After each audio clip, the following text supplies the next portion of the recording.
sure that all of you can vote.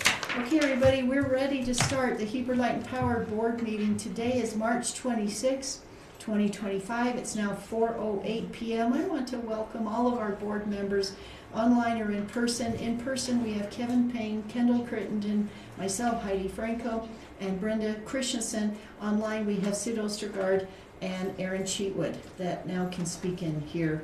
So thank you everyone for joining us today, and we want to thank everyone for joining us here as staff or citizens for our board meeting. Everyone, the first agenda item is the approval of the consent agenda with the February 26, 2025 board meeting minutes, the February 2025 financial statement, the February 2025 warrants. I have already asked Riley to correct page 4 of the minutes on Brenda making a second to a motion, and that was just a minor change. Does anyone else have any questions, comments, corrections for the consent agenda? Chairman, I'd make the motion that we approve the consent agenda with that change that you noted. Thank you. Any second? I'll second that. Thank you, Brenda. Okay, now we go around the table. Aaron, you're third. Sid, you're last. So we'll start with you, Kevin. Sounds good. Aye. Yes. Aye. Okay, Aaron? Yes. Thank you. I'll say yes. Brenda? Yes. Thank you. And yes. All right, thank you, Sid. Good job. All right, that's 6-0. Consent agenda has passed. Everyone, we do not have Mark Nelson yet. Is he online? Okay, we'll wait and see if Mark can join us to discuss the second agenda item of the Heber Valley Railroad track easement. We will now go to the third agenda item. Please, Carly, if you can help us in the presentation of the discussion and possible approval of a retirement allowance. Yes. Thank you. This is for Shane Carlson, who, this is his last week. He was here before the board a couple months ago talking about his retirement. So this policy, this is the same that we've had with previous employees. It's in the handbook. This policy is written kind of to replace the company giving the employee a retirement gift. It's just that cash payout based on the formula, based on his monthly salary times his 31 years of service. That 1% comes out to $3,566. So it is at the board's discretion. That's why we're bringing it to the board. 3,566. Yes. Thank you. So that's basically it. And then we How many years is he? 31. 31. 31? Yeah. So this is entirely just from the company. We had a retirement party for him, and the employees on their own pitch in to get him an employee gift as well, and got him a nice grill, and we had a good retirement party for him. So this is his last work day to be on Friday. We've had a lot of passing of eras around here, haven't we? Yes, we have. Yes. So this takes, just understand, reading this, one-time payment not to exceed 1% of the employee's final month. So you take his final month of base salary times 31 years, and that's 1% of that. Is that how that works? Yes, 1% of that monthly salary. But it's on his highest salary? On on his base salary. Yeah. For this year. Okay. Yeah. So it was $115 times his 31 years. Thank So you. 115 times 31. Okay. Okay. Thank you. I didn't know the calculations. I appreciate that. Okay. She knows how to do it. Thank goodness. I was like, I don't know this. Okay. Kevin, Kendall, Aaron, Sid, Brenda, any other questions, comments, or motions on the retirement allowance? I'll make a motion for the retirement allowance for Shane Carlson. I'll second that. Okay. Thank you. Oh, do you Kevin. want me to put in how much? Probably. For $3,566. Thank you. Thank you. Are we ready to vote? Okay, we'll start with Kevin, please. Aye. Yes. Aaron? Yes. Thank you. I'll say yes. I say yes. And yes. Thank you, Sid. All right, that passes 6-0. Thank you, Carly, and we wish Shane the very best. And Yes, thank him we for You all say of today was his last day? Friday. Friday. Yeah. Okay, we are now ready for Emily. with your discussion of the integrated resource plan. Emily, I noticed that in the agenda materials, besides this benchmarking and then your wholesale power report, you want to kind of combine those two? Do you want to do wholesale first and then hit all of IRP? I would like to do wholesale first since it's first in my PowerPoint. Okay, let's Okay. do that. Let's do the wholesale power report, agenda item number 5, and then we'll come back to number 4, everyone, on the integrated resource plan discussion. Thank you. I really like seeing your numbers. We haven't So far seen they've those been for a okay long this time. year. They're not as scary as they've Yes, they're been not as before. scary. Really appreciate that. Yes. Okay, so I did finally get the UAMPS bill today, so I was able to update the numbers Great. unofficially for February. So we were just slightly over budget for February for wholesale power, and then natural gas were under budget. So overall, we're just 1% over budget for February. And overall, we're at 17% of the annual budget, so that's not a bad place to be after the second month of the year. Right. Looking pretty good, nothing unexpected so far this year as far as that goes. And then system load just continues to increase. So interestingly enough, the last 2 years, our January overall system load has been higher than the July load of the previous year, which never happens. So we're growing, and it's just, yeah, this year was again an increase in January over last July, so who knows what we'll see this July. How much is that, how much is the growth and how much is weather related, do you think? I believe this is all growth this year because it was not an extreme Normal, fairly winter. normal year. And you can really see that Sure. when you look at the average KW per customer. So in January of 2025, average per customer usage was 2.44 KW. And it's generally like those other years where it's 2.6 and higher. Those are more colder winters. So we had less per customer usage this Just year. more customers. Yeah, and growth, and 9% growth. So I believe that's all just new customer usage. So we could be in for a really big Summer. Yeah, yeah. So that's pretty much what I was trying to get at with this slide is watch out for summer because it's could be crazy. So just based on that, Jason, are all of our natural gas turbines up and running? Yeah, I could give you a generation report. We're in maintenance cycle right now. And, I think we've got 5 machines that are available right now with all the rest of them kind of in a maintenance cycle. Just wondered when that was going to be wrapped up. I don't think there's always going to be something that's being worked on. Okay. It's rotated, yeah. It's rotating. But yeah, we're striving to get, as many machines, available for load season, Okay. with the hope being that, we've got pretty much everything available to us, with, maybe a couple that are kind of more in standby type mode, so. Okay. That sounds good. And we have secured additional market power for summer for less than we had budgeted for. So that's going to help us a lot for the summer. Yeah, so that'll be good. Is that the natural gas hedge or is that other? It's a market, 15 megawatts of market power that we'll have coming in. So I think we'll be in good shape. I don't think that we're going to be caught off guard with the load that we're going to have, but I Good. think it's going to be there. So.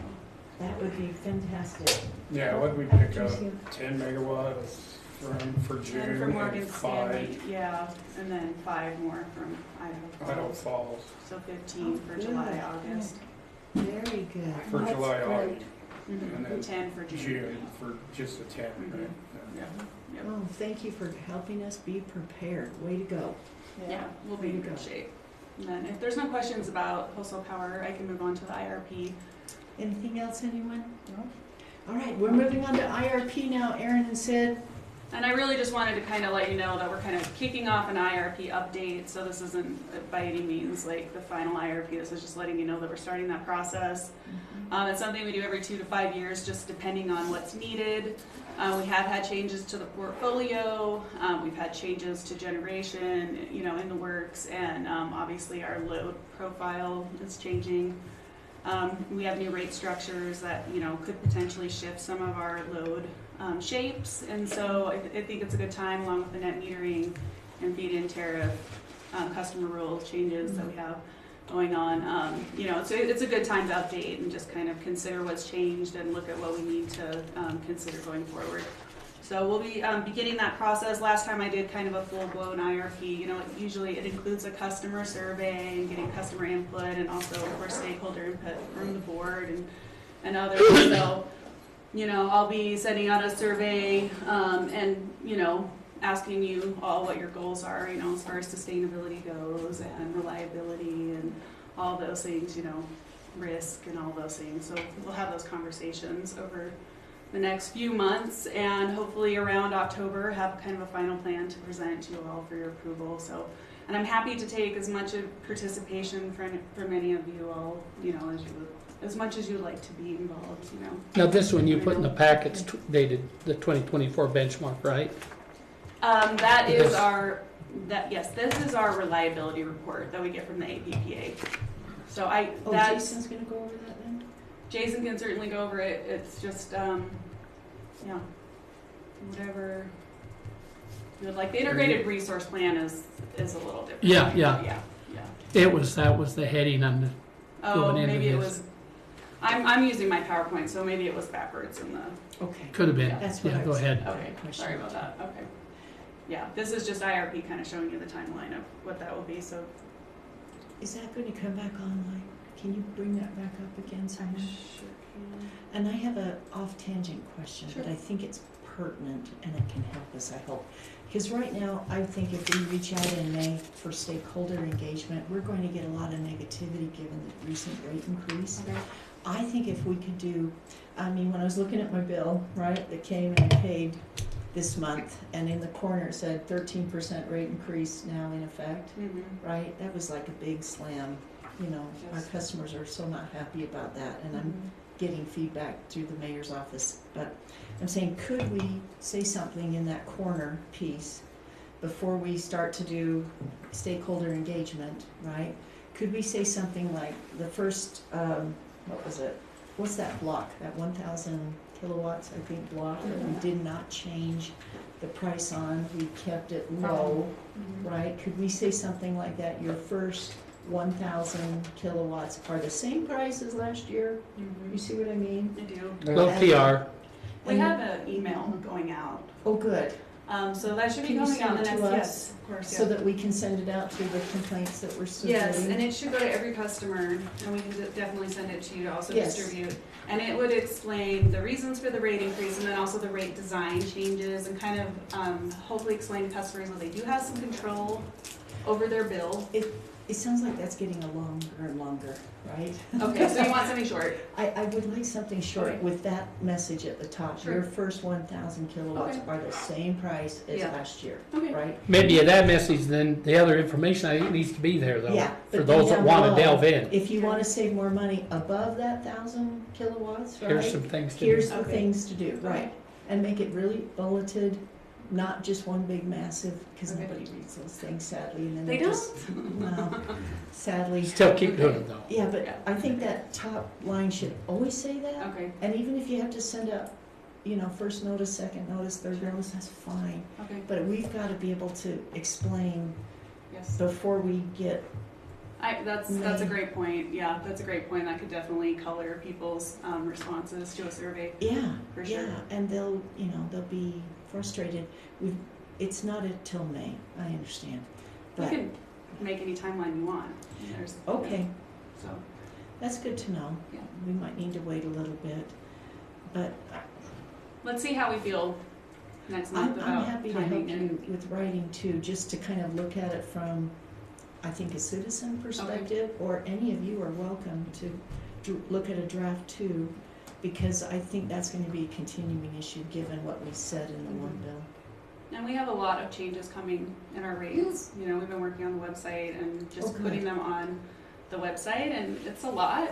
There's a lot, and it's not just gonna change this year, it's gonna change next year too, you know, when we get. Yeah, the because we time. held on that one, and it'll go into effect next year. Yeah, so there's a lot of opportunity for some Right. communication, And and no I like leading with PCAM, that, you know, right? the first 1,000 kilowatts, so we'll definitely. Right, no extra charge with no power cost adjustment mechanism this year. Mhm. So Yeah. we tell them the good news up front. Okay. Our one real fan blasted it. Our power bill's 300 something, and I wanted to reply back, what on earth have you got on in your house? I wondered about that too, actually, but, you know, obviously, it's How many hot something we've tubs you been got paying in the for all along. backyard? So, Probably even if you can put that on the website. 25,000 square And feet then of here's home how to and save money no- with the no new rate insulation. structure, right? I don't know, yeah. And then we hit the rebates, right, with smart devices Yes. for when they can turn it on after 10 PM or, Mhm. you know, use it before 3 PM, Yep. things like that. Mhm. I think we should show them all the ways to save money really strongly for a few months. Okay. What do you all think about Oh, that? I agree. I think it's- agree. I think that the more we can get out there in information to our customers, the more they'll understand why it's being done the way it is. Right, and then we'll say we're reviewing impact fees again this year, Okay. and we've raised them for the last 3 years in a row, right? And we're charging as high as the state allows, right? Right, I mean, we really have to hit these strong messages or else people will only get more upset. And, Well, charging as high as we can on which? Impact fees. Impact fees. I mean, based on a study, the state only allows you to charge certain amounts. what's eligible? Yeah, what's That's what you're eligible. about. No, but we do have a lot of expenses Beyond that that, Because Beyond of the that- growth. Yeah, we do. Yes. that can be incorporated We do. into the update right. that would increase those. Yeah. It'll depend on new projects, but we can't charge impact fees for O&M, you know, or staff COLAs. No, We no, can't. Okay. understood, Okay. but there's a lot of the capital improvements, Yes. Yeah, Right, that's but right. we will charge substation and the max. new building that can be, And we were not going to charge impact fees for the new building, but then we did the study to show how much was growth related, not just replacing this building, right? So we are charging that impact fee for that percentage. I think it was 40-some up percent, as I recall. Phew, but we weren't going to do that until I said we need to do that. So, we'll keep pushing. I just think overall, looking at the ratepayer, if we make sure each year that we're maximizing, that we do our, in my opinion, an updated study for impact fees, Right. and making sure we include all of the costs that we possibly can included in there, then at least the ratepayers knowing that we are doing everything we can to make sure that new development pays for what they're supposed to pay for. Mhm. Right. If they feel that they're not, And that's a lot of the public social media comment is, they ought to be charging more to the developers. Well, we are. I mean, as much as we technically can. Well, as much as we Well- can and not be in trouble. but there's more that we Yeah. can be charging. Yeah, That's there- what Well, I'm saying. yeah. Well, Bill Goodall thought that once he talked to Mark Beauchamps and went through his model, and Jason, you've said this all along, Mark Beauchamps is conservative, and that's understandable because he wants us to be safer rather than sorry. But he thinks that Mark Beauchamps understands how there is possibility for perhaps higher impact fees. But again, it depends on the capital facilities plan Sure. that Jason and his team are finalizing and where new growth is coming and what are costs for that new growth. And Kendall, you need to let us know about Sitla and Christensen as soon as possible for that capital facilities plan, right? Well, I heard them say today, they're looking at 2 or 3 substations up there. I mean, at the end Are of the you day, teasing? if we can maximize Oh my. what we're legally allowed to charge in terms of impact Okay. fees, Yeah. I don't know how serious in the it was, but they made calculation the comment. of the rates, we're conservative on those. Yeah. But if we can get, more of impact fees, we can borrow less, less debt, less interest expense. That, Right, exactly. you know, who knows if we need the 3.5% rate increases, you know, the next 2 years. We should see, right? Just to correct some stuff that's been said, can I share real quick? Yes, sir. Tell us what you need to correct there, Jason. We need to understand. Well,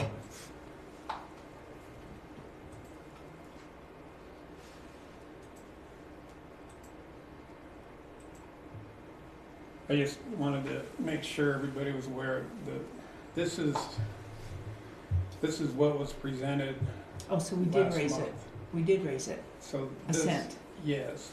I mean, Okay, Oh, right. It's- but not as high as smaller, the other. But Yeah. it's, you know, it's not, you know, Okay. as large. 1 cent higher, not even 1 cent, right? You It's, know, it's, that's 1.4 cents. you know.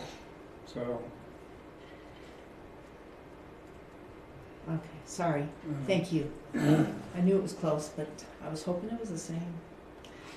That's why I haven't responded Yeah. to some complaints, because I knew I had to come back to So this. maybe we were at very little increase, 1.4 Cents on the first 1,000. on the first Yeah. 1,000. Stand with that Sorry. and you're, And then, above that, it is what, 3 cents, right?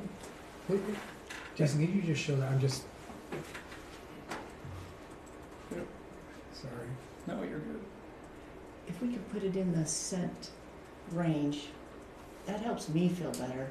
I hope it helps them feel better. Because one, I know we're looking rough numbers. 1.4 cents on the 10.4 is really 10%. Right? Am I missing something? No, No. it's a smaller So, percentage overall. It's yeah. 13.1% total, S- but they did do what the board asked Right. after the first presentation, and they levelized block one a little Right. bit more. But it, you know, it's a higher percentage for the second block. to say, but like you're saying, Mayor, to say it raises it, even the higher block, it raises your bill 3 cents a kilowatt hour versus 13%. Yeah. They hear 13% and think, oh my, You know, but 3 cents, This is much better for low users and Right.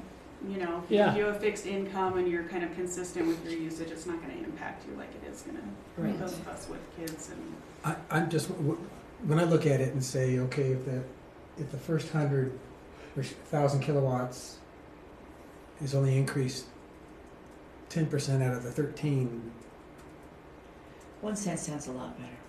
huh? 1.4 cents sounds a lot better than even 10%, right? yeah, we can state that in a way that Right. Right. I think that, you know, we also lose sight of the reason. And the reason is, you know, literally like, since the last rate study, our wholesale transmission rate, just to get our energy from the Hunter power plant to our delivery point, has gone up over 40%. So, you know, the transmission company has raised those rates 40% compared to the small incremental increases we do. That's a So good point. those are being absorbed. Wholesale power costs, you know, there was a coal issue in the state of Utah. Yep. And our coal units went from being about 4 cents a kilowatt hour on the wholesale side to almost 7 cents a kilowatt hour on the wholesale side. Yeah. And that's with renewed coal contracts, you know? And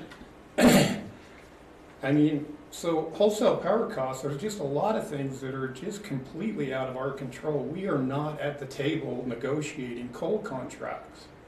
or transmission Or contracts. transmission, you know, we're just not at that table. And so, you know, Yeah. those are costs that, you know, quite honestly, are out of our control. And we've had to absorb since the last rate study was done. You know, growth keeps getting blamed.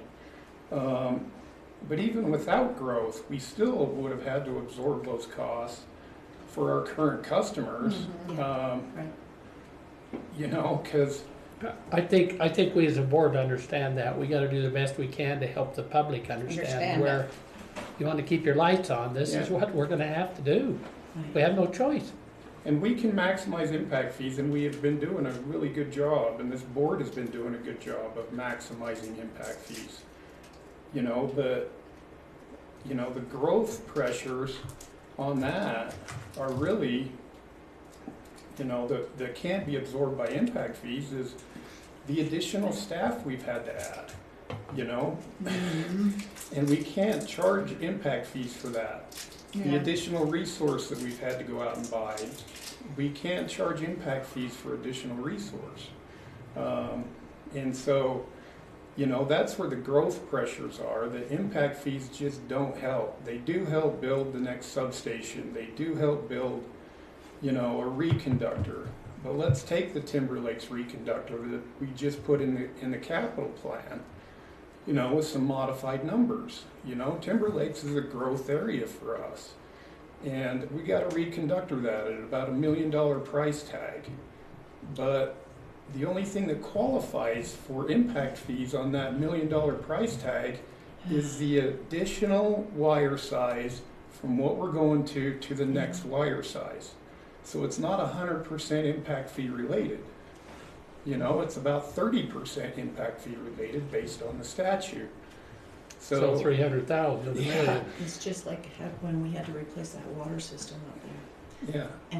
And all the, individuals in the HOA were paying $100 monthly bills 20 years ago Mm-hmm. because that whole system had to be replaced because it didn't meet the standard that was needed back then. Or it was So big you're enough. doing it Yeah. for the electrical too. Yeah.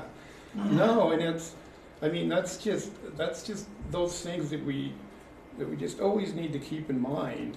Because when I sit down with customers, that are very upset, and I get it, but that's the real message is these are costs we cannot control. And, the whole transmission thing, that's because the transmission company burned down Oregon, Yeah. And so Not to mention they're- insurance. all that liability they're pushing on us, and that's why those increases are so large, Yeah. And so, Okay. maybe the state legislature can, help fix some of this stuff with pressure on the transmission company, but, right now, we're just absorbing those costs on the transmission side, so. And that, Well, and part of this too is that the reality is that maybe the past boards have been raising rates, but we haven't been raising rates at the same rate as these costs have been increasing. And as a result, we have a one-time, fairly large catch-up, which I think one of my messages to people that have reached out is we've committed to do these rate studies every year now. That was a motion, we accepted it. We're going to do this. We're going to go in eyes wide open and then know what we need to do. yeah, I agree, Aaron, I totally agree with you. I think that along with impact fees, we've got to, take a look at the rates and just make sure that we're staying where we need to be. And if, that rate plan needs to be adjusted, then it can be adjusted. Quite honestly, the whole transmission increase thing is being fought by like UAMPS and Deseret Power in the courts, And so if that comes back favorably, FERC has made them set aside the wildfire impact into an escrow account that we continue to pay, monthly on every megawatt we bring in. But the wildfire claim stuff is going into an escrow. So if they win, then that money would get released, and then maybe those, that would change the economics of the next rate plan, That's why we need to look at it. That's why we need to look at it, because there's just a lot of things in motion right now, Jason? as far as our costs go. Do you feel like that court case will take another 3 to 5 years? Oh, it's so slow because it's being argued at the FERC level. Oh, so it's immediately, is it at the district level or at the appeals level, or is it No, a it's FERC not in the courts, it's at the administrative? FERC level, the Okay, Federal Energy administrative judge. Regulatory Commission, Well, so, they- To see if they even allow it to move forward. Which one? yeah. And that's, you know, that's what, I know. you know, that's what's different about, you know, the residential rate stuff is, you know, as soon as Pacific Core says we need to raise our rates to this, to the FERC, it automatically goes into effect. And then you fight it on the back end. So you're getting charged those rates just because they submitted it. And so any type of fight against that happens on the back end, and then, you know, you get credited on the back end if the FERC sides with the interveners. But Yeah. But otherwise, you've been paying it. you've been paying it all along, yeah. Mm-hmm.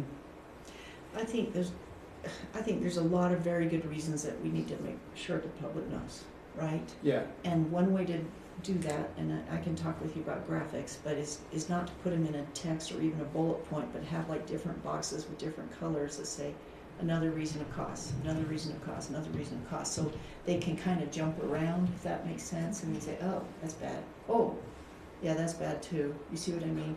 And it's not just one box, if that makes sense, or one big long list. Carly's really good at that. She's kind of working on some things. Like so I your think that's newsletter. her- Make yeah. it more That's her newsletter-y, idea. if that makes sense. But right at the top, right, first 1,000 kilowatts, 1 1/4, 1.4 cents. cents increase. The rest above that, 4 cent per kilowatt increase. Okay. And then, Here's some ways you can decrease your there you kilowatt go. usage. And no PCAM charge, right? Yeah. This, and we can say fixed incomes, low income, that right up front with those 3 points. Anyway, but then here's all here's how you save money, right? Time of use, and then here's why costs are rising. Okay. Kind of a I like thing. that. That's good. And make it pretty and. I don't think you can put flowers or sunshine on that, sadly, but I bet Carly could sneak a flower. in there. something that makes it happy. We could do what the senior citizen newsletter did. You could put little 4-leaf clovers all through and have a little deal on, can you find them all? And that'd make them look clear through the thing to see if See if they they can find them all. Okay, Just to make sure just they. so everybody knows, I Mark got 41. Nelson's on his way. He thought it was another day, and I'm saying, no, it's today, so he's coming from Anyway, over there. Okay, keep going on IRP. What do you think? I will. Stop I'll share adjust that was just the last slide. I'll adjust the schedule. We'll get this work done, the communication work, and kind of see how that goes. And I'll continue to work on the load forecast and all of those things, and kind of the other pieces of it. And we'll move the customer engagement to maybe like some later in the summer. You know, and there's always the the concert in the park or the market or whatever where we can have a booth or something and just survey people in person. And we've done that before. I've also posted your survey in the city newsletter. I'm sure Thank you. Brenda could send it out. Kendall, they've got a county newsletter now that they can have it sent out. Okay. get with our, our PR, Joan. Okay, I will. I don't know her, but I'll find her. She's here usually on Tuesday, Thursday, and then she works from home the other days, but Okay. she's a pretty sharp gal Okay, great. Yeah, that'll be good. on And PR stuff. we'll push it off so that way we can get more of your input too on the survey. Because I know last time that I had some feedback on the survey, so I'll try to. And we want to see the feedback too. We'd love to perhaps look at what questions you want to ask and see if there's anything else that we want to ask. Let me see. I'm trying to think. We want to ask them about the resources, our portfolio, right? And any other general things that they want, right? But trying to think, was there anything else that we asked them about? I think that we tried to gauge,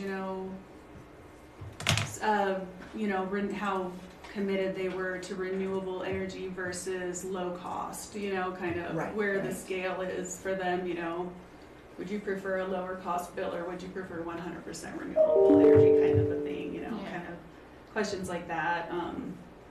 Rate stability versus, do you prefer like a right. flat rate or do you prefer like more control over your bill with different rate design kind of questions? I mean, I can give you some questions and you all can sort through them and decide what You you know, feel and like most you people wanna probably don't ask. even think about that stuff.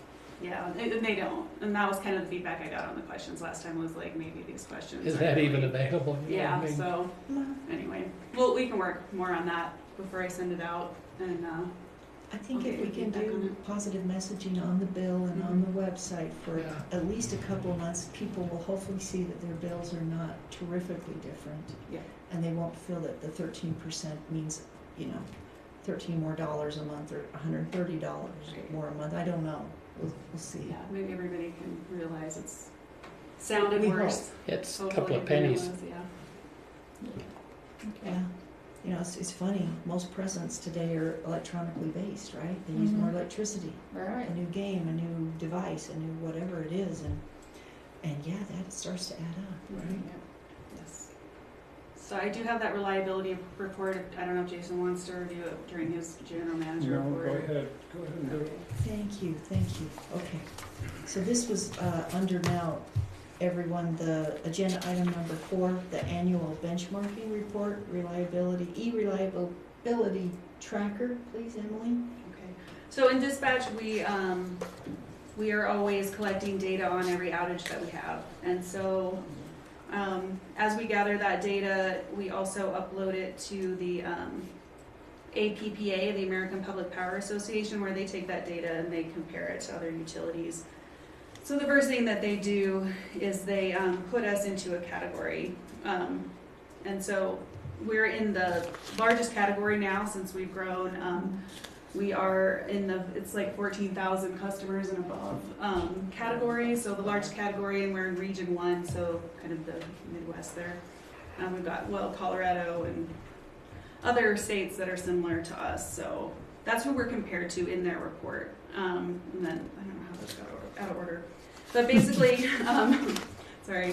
So this first slide is just kind of showing us reliability, and so by circuit, so which circuits have the most outages. So our jailhouse 504 had the most, and included in that would be like Timber Lakes as well, had 13% of our outages. There's two jailhouse there. You add them together. Yeah, that's by far. There's 502 and 504. So kind of the east side of Heber, that Timber Lakes, kind of more of the rural side over there to the east side has the majority of our outages. There's a lot of old underground up that way. I'm sure Riley could tell you all about the miseries of that and how long those outages take compared to other outages. And so that's kind of just how our circuits rank as far as outages go.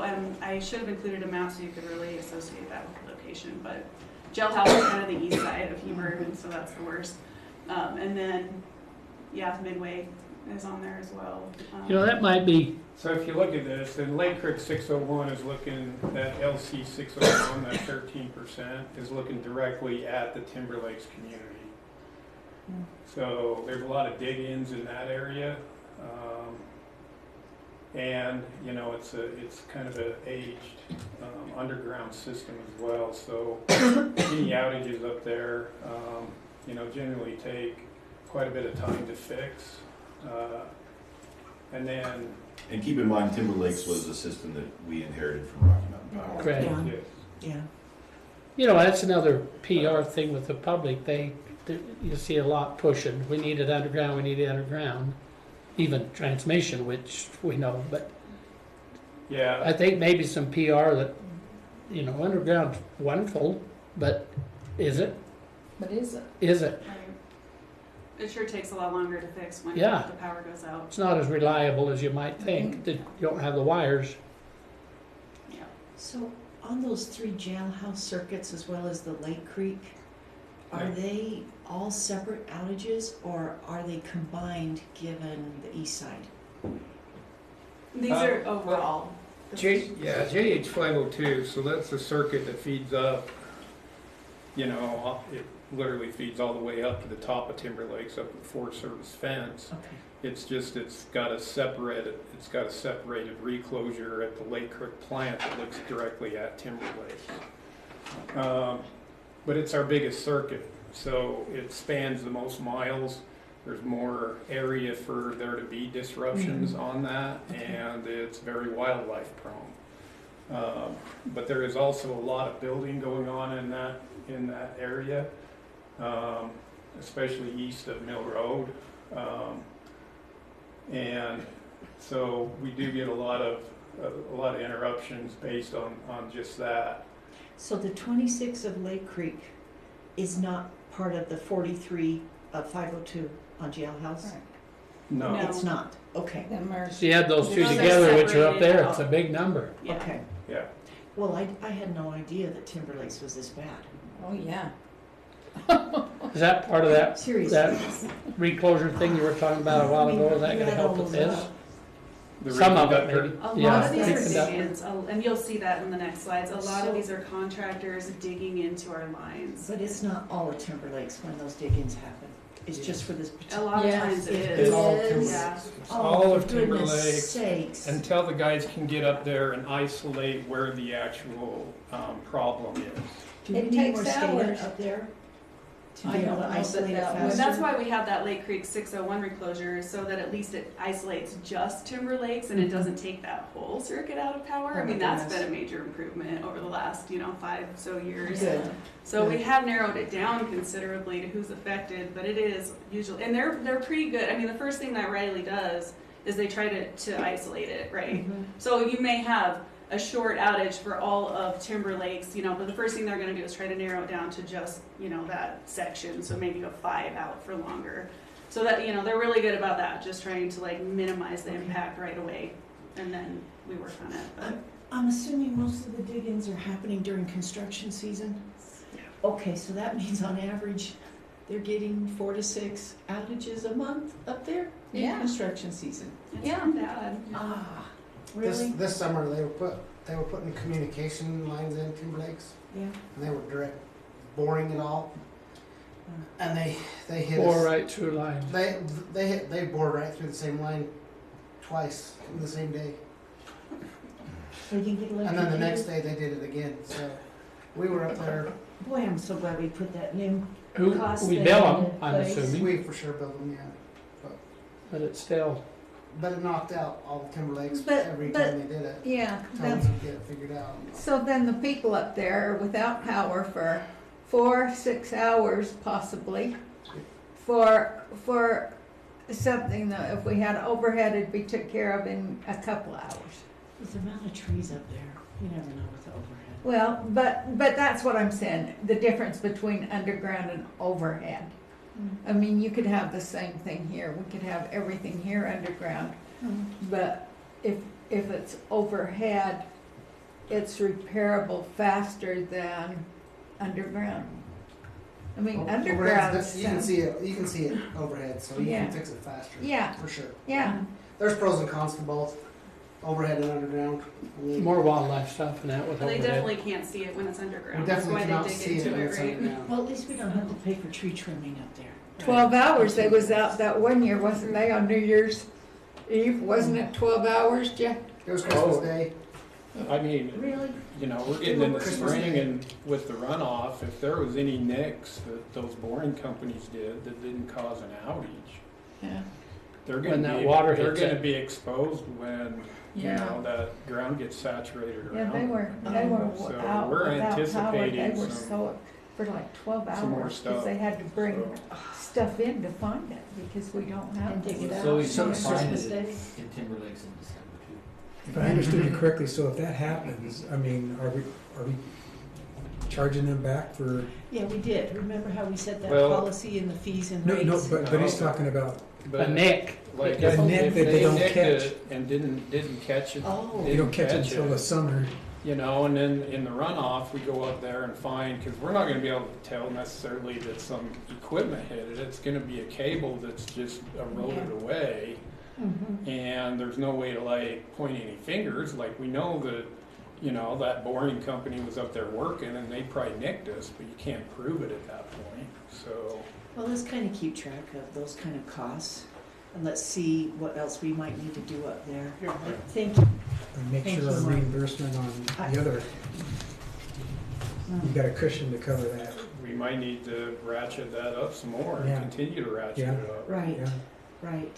I mean, you go to, the other slide there, and, that 504 outage, there was a 504 outage there where a dump truck pulled down, you know, a whole overhead line, 5 poles, you know, by just pulling out from underneath it and not lowering their bed. And that was on Airport Road, and so that was, you know, an 8-hour outage, so. Wow, you guys could write a book and sell it for comedy, all these things. But I think what you know, you see here is that our reliability is actually really good. Yeah. And Emily will continue to go through it. Okay, But a lot of our long outages are being caused by humans, yes. so. Yes. So, yeah, and so in the APPA benchmarking report, you know, they compare us, they calculate these indices and compare us to other utilities. And so for the Katy, it's the average duration of an interruption, so per customer, the average duration. And so, we're just right there with the other utilities. In fact, we're lower, just, you know, much lower on the average duration.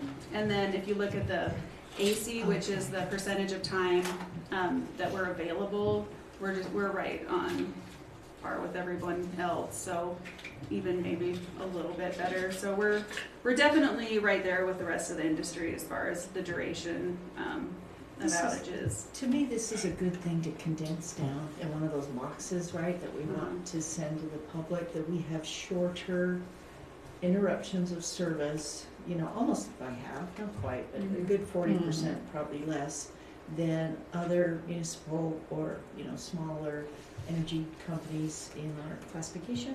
What's the ME? Is that Major events. major event? So if there's it calculates for every utility how long your major event threshold is, and then it throws those out so that your indices aren't being skewed by like a couple of really big outages. Big ones, you yeah. know? So it throws those out. And I can't remember how long ours was calculated to be, but we, you know, that's those big long ones, like where the bulldozer hits the pole and stuff, so those aren't included. And then SAIDI is the average duration in minutes of an interruption during a specific time frame. So, I can send you this whole report that really goes through everything. Oh, this is the same one was that the same one? No, this is SAIDI and safety. So we are again on SAIDI, very close to the other utilities in our region and our size. And then the safety is the average instances a customer will have an outage. And so we're a little bit higher on that, and that's I think because we include our momentary outages in our data. All utilities don't do that, and so I think ours are a little higher for that reason. We have really good data tracking, and I think that's hurting us here. Because the other numbers are pretty close, if not better, so I think that's kind of the reason for this. That's my opinion, but so you may have maybe one more, you know, instance, but overall the length of the outage is shorter. So that's kind of where we land. And then if you look at outages by cause, birds are the #1 cause. That's kind of, I think, just part of being in a mountain community. What's that total duration? That 4,000, is that minutes? Yes, overall for the year. Oh, okay. 4,000 customer minutes of being out caused by birds. So that non-utility excavation, is that development? That's development. Okay. Mm-hmm. Or like up Timber Lakes where you've got, you know, fiber optics going in, so. Contact with foreign objects, because that could be a car hitting a pole, things like that. So we had some big ones. Or UFO, right? Yes, UFO. Do we, just speaking of Timber Lakes, do we know how close it is to being built out? Could we check with the county? Because we know they're the largest subdivision in Utah, seriously.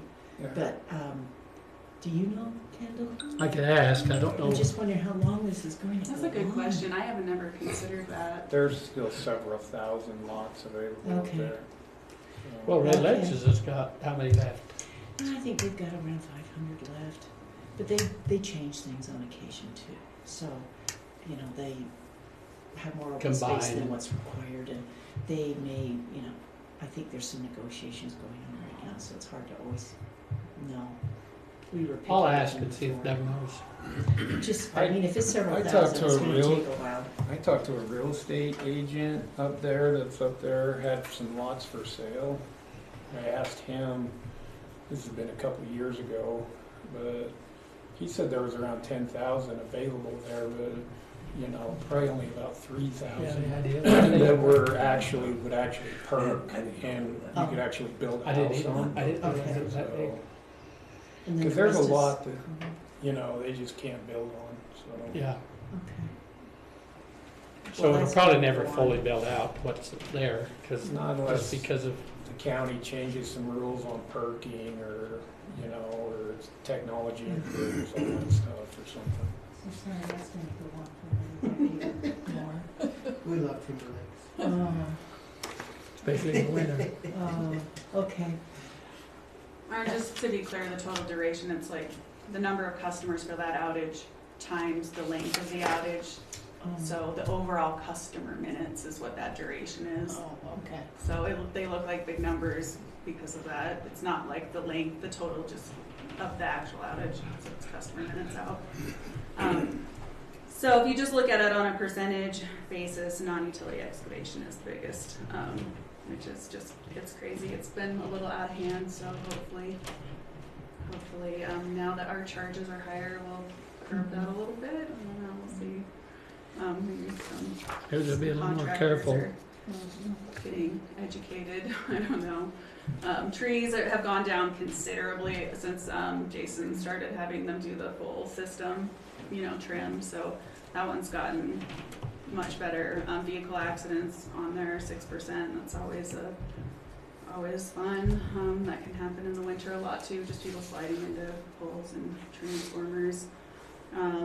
You know, equipment failing, still some bad cutouts on there, you know, that we've had to replace, you know, as they go bad. That's still an issue, but it's getting better. I apologize to veer off here for a second. Back to the charges that now for developers that hit or whatever, that we passed. And a lot of, are a lot of them, or we don't know, hitting that because they're not doing the blue stakes? No, they'll call them blue stakes, but they're digging where there is a mark, you know? Okay. Or, you know, they'll, you know, call in a blue stake and it's expired, and they'll try to dig with an expired blue stake. I mean, that happens quite a bit. Okay. Okay, the only reason I was asking is if in the event we're finding that some of them aren't doing blue stakes, is that something that we can put a penalty, in addition to the cost, put a penalty if they didn't do blue stakes? Yeah. Something to make sure that the blue Current stake. blue stakes. You Current blue Current. stakes. Yeah. I probably have data on whether or not there was a blue stake on a lot of these, so I mean, I could look at that. I'm just I one think that's additional part of measure our to plan. kind of discourage people from trying to do it without the blue stakes. Yeah, I mean, It's it's a just, good it's idea. very I mean, if we could charge dangerous them. also. They're very dangerous. Yeah. Well, if there's a blue stake, they're supposed to hand dig, and they're not hand digging. They're still using their Okay, equipment. okay. So they're, do you know what I mean?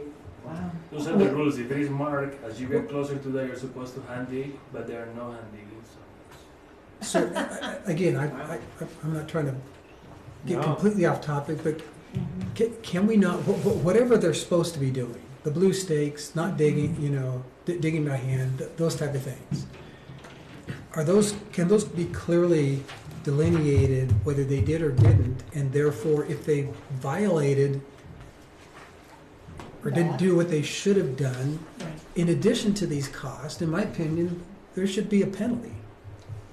I mean, because it. We shouldn't be absorbing it. Or even with what we, you know, I think based on, I think we can definitely bring that whole thing back and do another review on it, and maybe add to the language or something like that.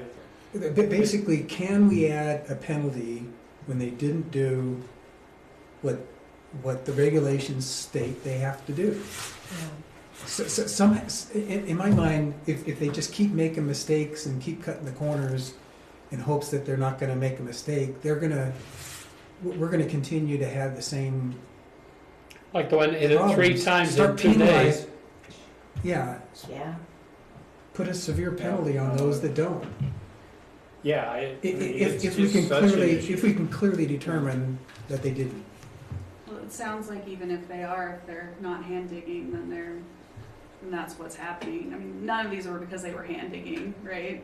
You know, they were using an excavator every time, so, They pull up the excavator right after. yeah. Yeah. So, Anyway, we just can dig into this more for sure.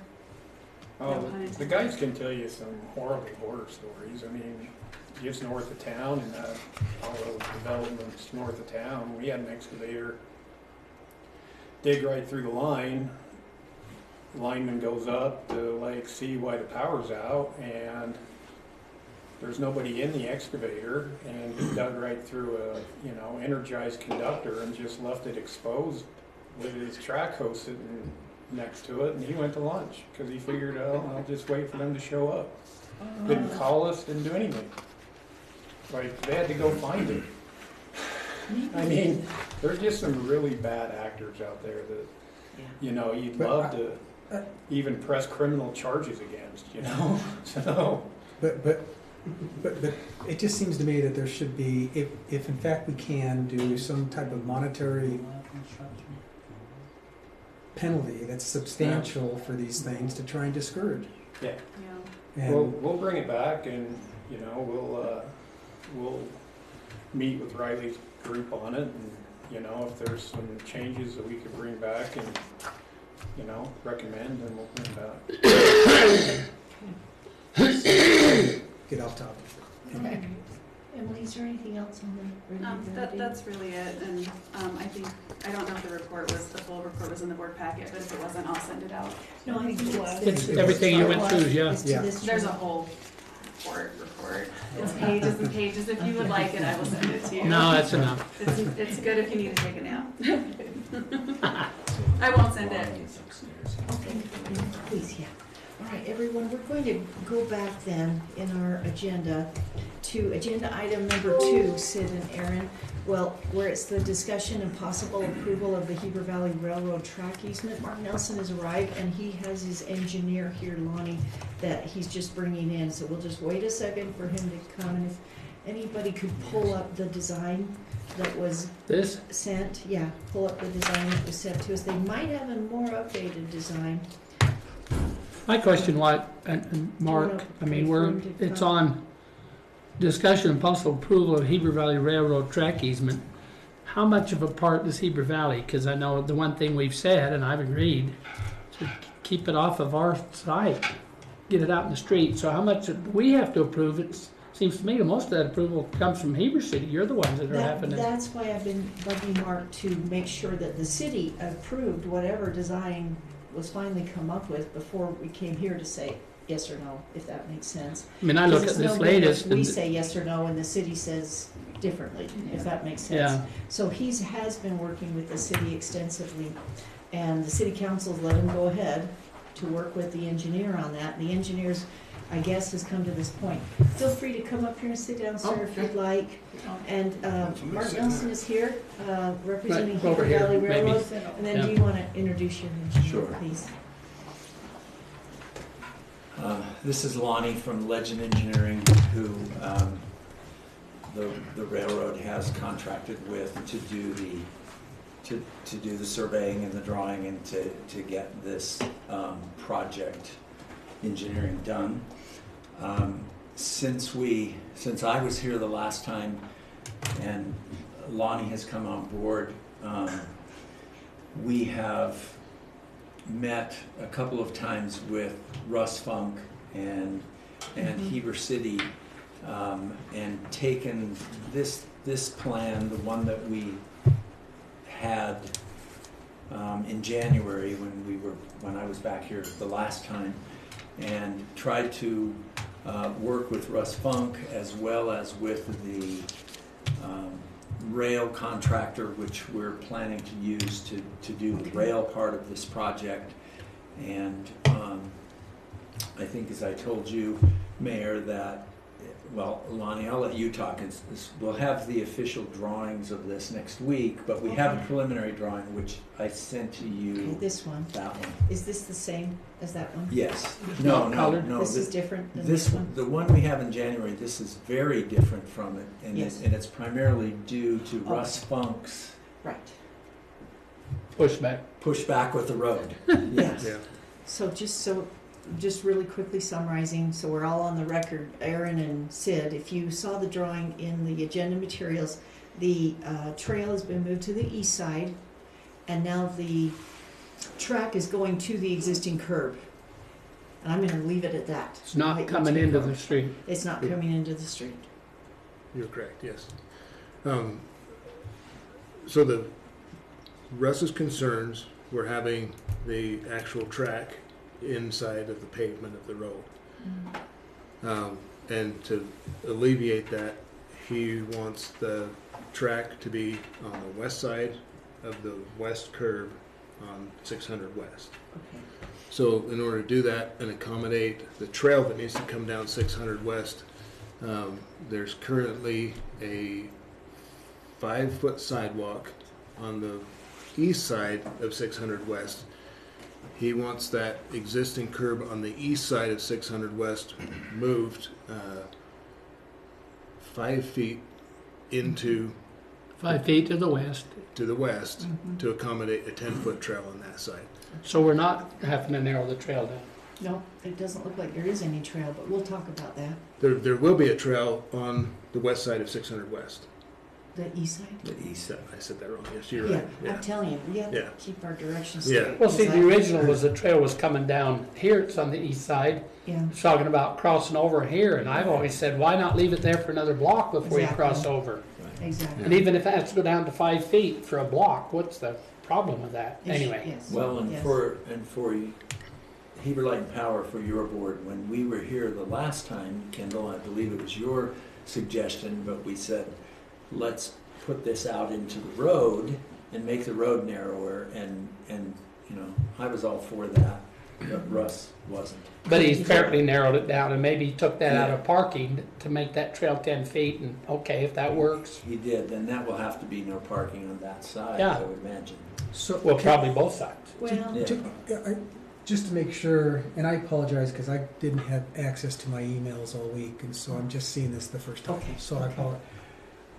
Just to make sure I'm reading that correctly. This is the existing here, so this is being moved The- 5 the- feet. No, no, it's other way. The Existing white, on the the white inside. strip's the 5-foot sidewalk that's there. and it's gonna move to the The west. curb's gonna move to the west. Curb moves into the roadway. You To can make a s- 10-foot Oh, sidewalk, so the existing is here. Yes, It's correct. moving Yes, to Correct. make Got it it. wide Okay. enough for a 10-foot Good. trail. good. 10-foot. 5 Oh. plus 5. Yeah, so it'll come into the road going west. So from it'll the be top. this. Yes. Be that Yes. second line into the road. Got it. Yes, So you've On the got, east so you've got side. like a, it's almost a 5-foot park street. It will be a it will 10-foot be a- Oh, it will be a trail. 10-foot yeah, trail. they're 10-foot gonna extend that asphalt trail. There will sidewalk. be no park No street. park. Instead of the existing 5-foot sidewalk and curb, that will be taken out with a new curb and a 10-foot paved trail. Okay, Yes. okay. So that leads to some minor concerns on the sidewalk above where the track might go or below where it was going over, to the curb. I don't know if we need to do that. Has Russ said anything about the sidewalk from the north down to the track? And then on the south, if you can move it up just a touch, please, whoever is in charge of that. Can you slide On that this corner. picture? On that corner, why do we need the sidewalk going over to the track? It should just go to the inside of the parking. These are minor details. I think the board's more concerned about how long the track will be in front of the building. And if we can bring that further south at all, just from the top down. From the north side down. Yeah, Yeah, that seems longer than what it's shown before. So when we present, no, it's actually not, but when we presented, it's actually the same, I think. Okay. But when we presented this the first time, and so so I'm being very transparent, you know what we're doing. If you see the point where the switch is, do you want me to go up and point you to it? It's unless you can. You can see it right there, yeah. So if you, All the way down. Go down a bit. Whoop, right there. Where that weird circle So is, if yeah. you see the point where the switch is, just past that is, imagine we're switching a locomotive. To the which is north, you're what going. This is for. So a Right. locomotive is going to be going north. It's going to come on the track and go up and clear the switch To the north. to the north and stop. In order to hit the And other. then the conductor's going to throw the switch and the locomotive's going to come back across. So in an absolute worst case scenario, a locomotive is about 65 feet long, but the steam locomotive with a tender is more like 80 or 90 feet long. And we need at least enough track past the switch so that we can either put 2 diesel locomotives or a steam locomotive and a tender For future. for yeah. future. And when we drew it so that 3 diesel locomotives could fit if that occasion ever came up. So that's the way we've planned and drawn it. That's why it's up so That's far. why it goes so much further. So he'll come up the west track, Yeah. past the switch, they'll make the switch, and then he'll come back down the east track. And most of the time there would be 1 or 2 diesel locomotives, usually 1, Yeah. and they would come past that and stop. Whatever that measurement is where the half circle switch is, if you just go a little past that Okay. and then calculate a 60-foot locomotive, diesel locomotive, that's as far as it would ever go. So, help me understand. Is Help that me right? understand, Mark. Is the location of this kind of fixed based on the location of what you're working with here, and therefore Kevin, the distance you need? great question. Yes, That is that's a good question. question. We It asked is. that question in Mike's office as Yes, well. and so as you follow these 2 tracks down, From the switch south, from the switch down into on this side of 300. So there are several other things going on down there, including. Sorry, I'll walk up there and see if I can explain. So, assume that the train comes in here and stops. The locomotive's sitting here, and here are all passenger cars. Locomotive stops, goes across the street, unhooks from the passenger cars. unhooks, leaves the passenger cars there. We won't ever pull a train across here. Locomotive goes across, stops right here. Conductor throws the switch, and it comes back out across here. Right down here, there's another crossover track where this locomotive can go back on to the one it was just on and hook on the other end of the locomotive. So Or it switches can- to switch in. Or it can stay on that track. Yeah. So that's going on down there. There's also our driveway into our parking lot, which, and so, Lonnie, now you have to help me, but the engineering of where this is dependent on all this other stuff that's going on down there and how far apart the tracks are. Basically, what I'm hearing is the switch. This is the minimum distance regardless of how big Yes. the engine is, this is the minimum distance you need to be able to. Well, so Right. so let me tell you the other thing and maybe Lonnie, that's what you were going to say, but the other thing we're trying to accomplish, the whole reason for extending the platform down to 300 is so that we can have passenger train cars there. And so if we start Extend pulling their it loading down, platform. instead of having Longer 4 trains. cars, then we can only have 3 cars, or if we go further, then we can only have 2 cars, and the whole purpose of doing it kind of gets minimized. So basically you would have, if this is the 2, you're maximizing to where you could have cars here and cars here. Well, you wouldn't have cars there, We so wouldn't have, the- but realistically, what we're hoping we have is between the driveway into our parking lot and this, which is about Okay. 400 feet, we're going to have 4 train cars and a locomotive there. I said it the wrong way.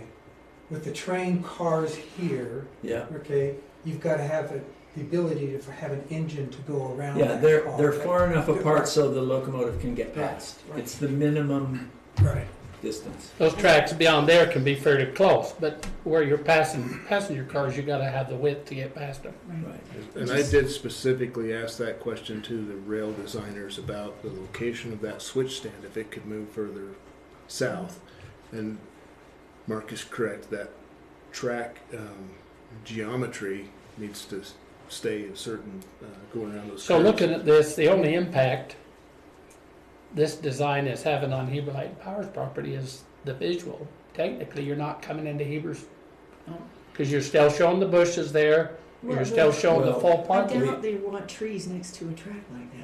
Right. So maybe Because that'll again, change. Well, you Kendall, guys drew them in. This is a Oh, I'm new just thing I kidding. did not know before. They're not on When I this. realized finally that the road grade is higher than the building grade, and that there would be a slope down to this parking lot that we're concerned about, as well as the landscaping strip. I didn't realize that. I don't know what the slope is, Jason, maybe you know by now, but it's like this track is going to be likely level with the curb, which means you've got to build a design engineering wall Well, you got the to curb, hold that track. west of the And curbs then are we'll do raised the a slope bit, whatever down the to depth of the parking curb lot. is. So that slope area down to the parking lot may not be big enough or wanted to have a tree trunks hitting the locomotives going by. So there probably won't be trees down there, Yeah, maybe, probably maybe bushes. minimal bushes or something. Bushes or Which I'm- flowers, whatever. which would be The still landscape nice. strip was 10 feet in the original design, is 10 feet. And with the way we've been able to work with Russ and move the curbs and everything, the landscape strip could stay where it's at, but it's 7 feet.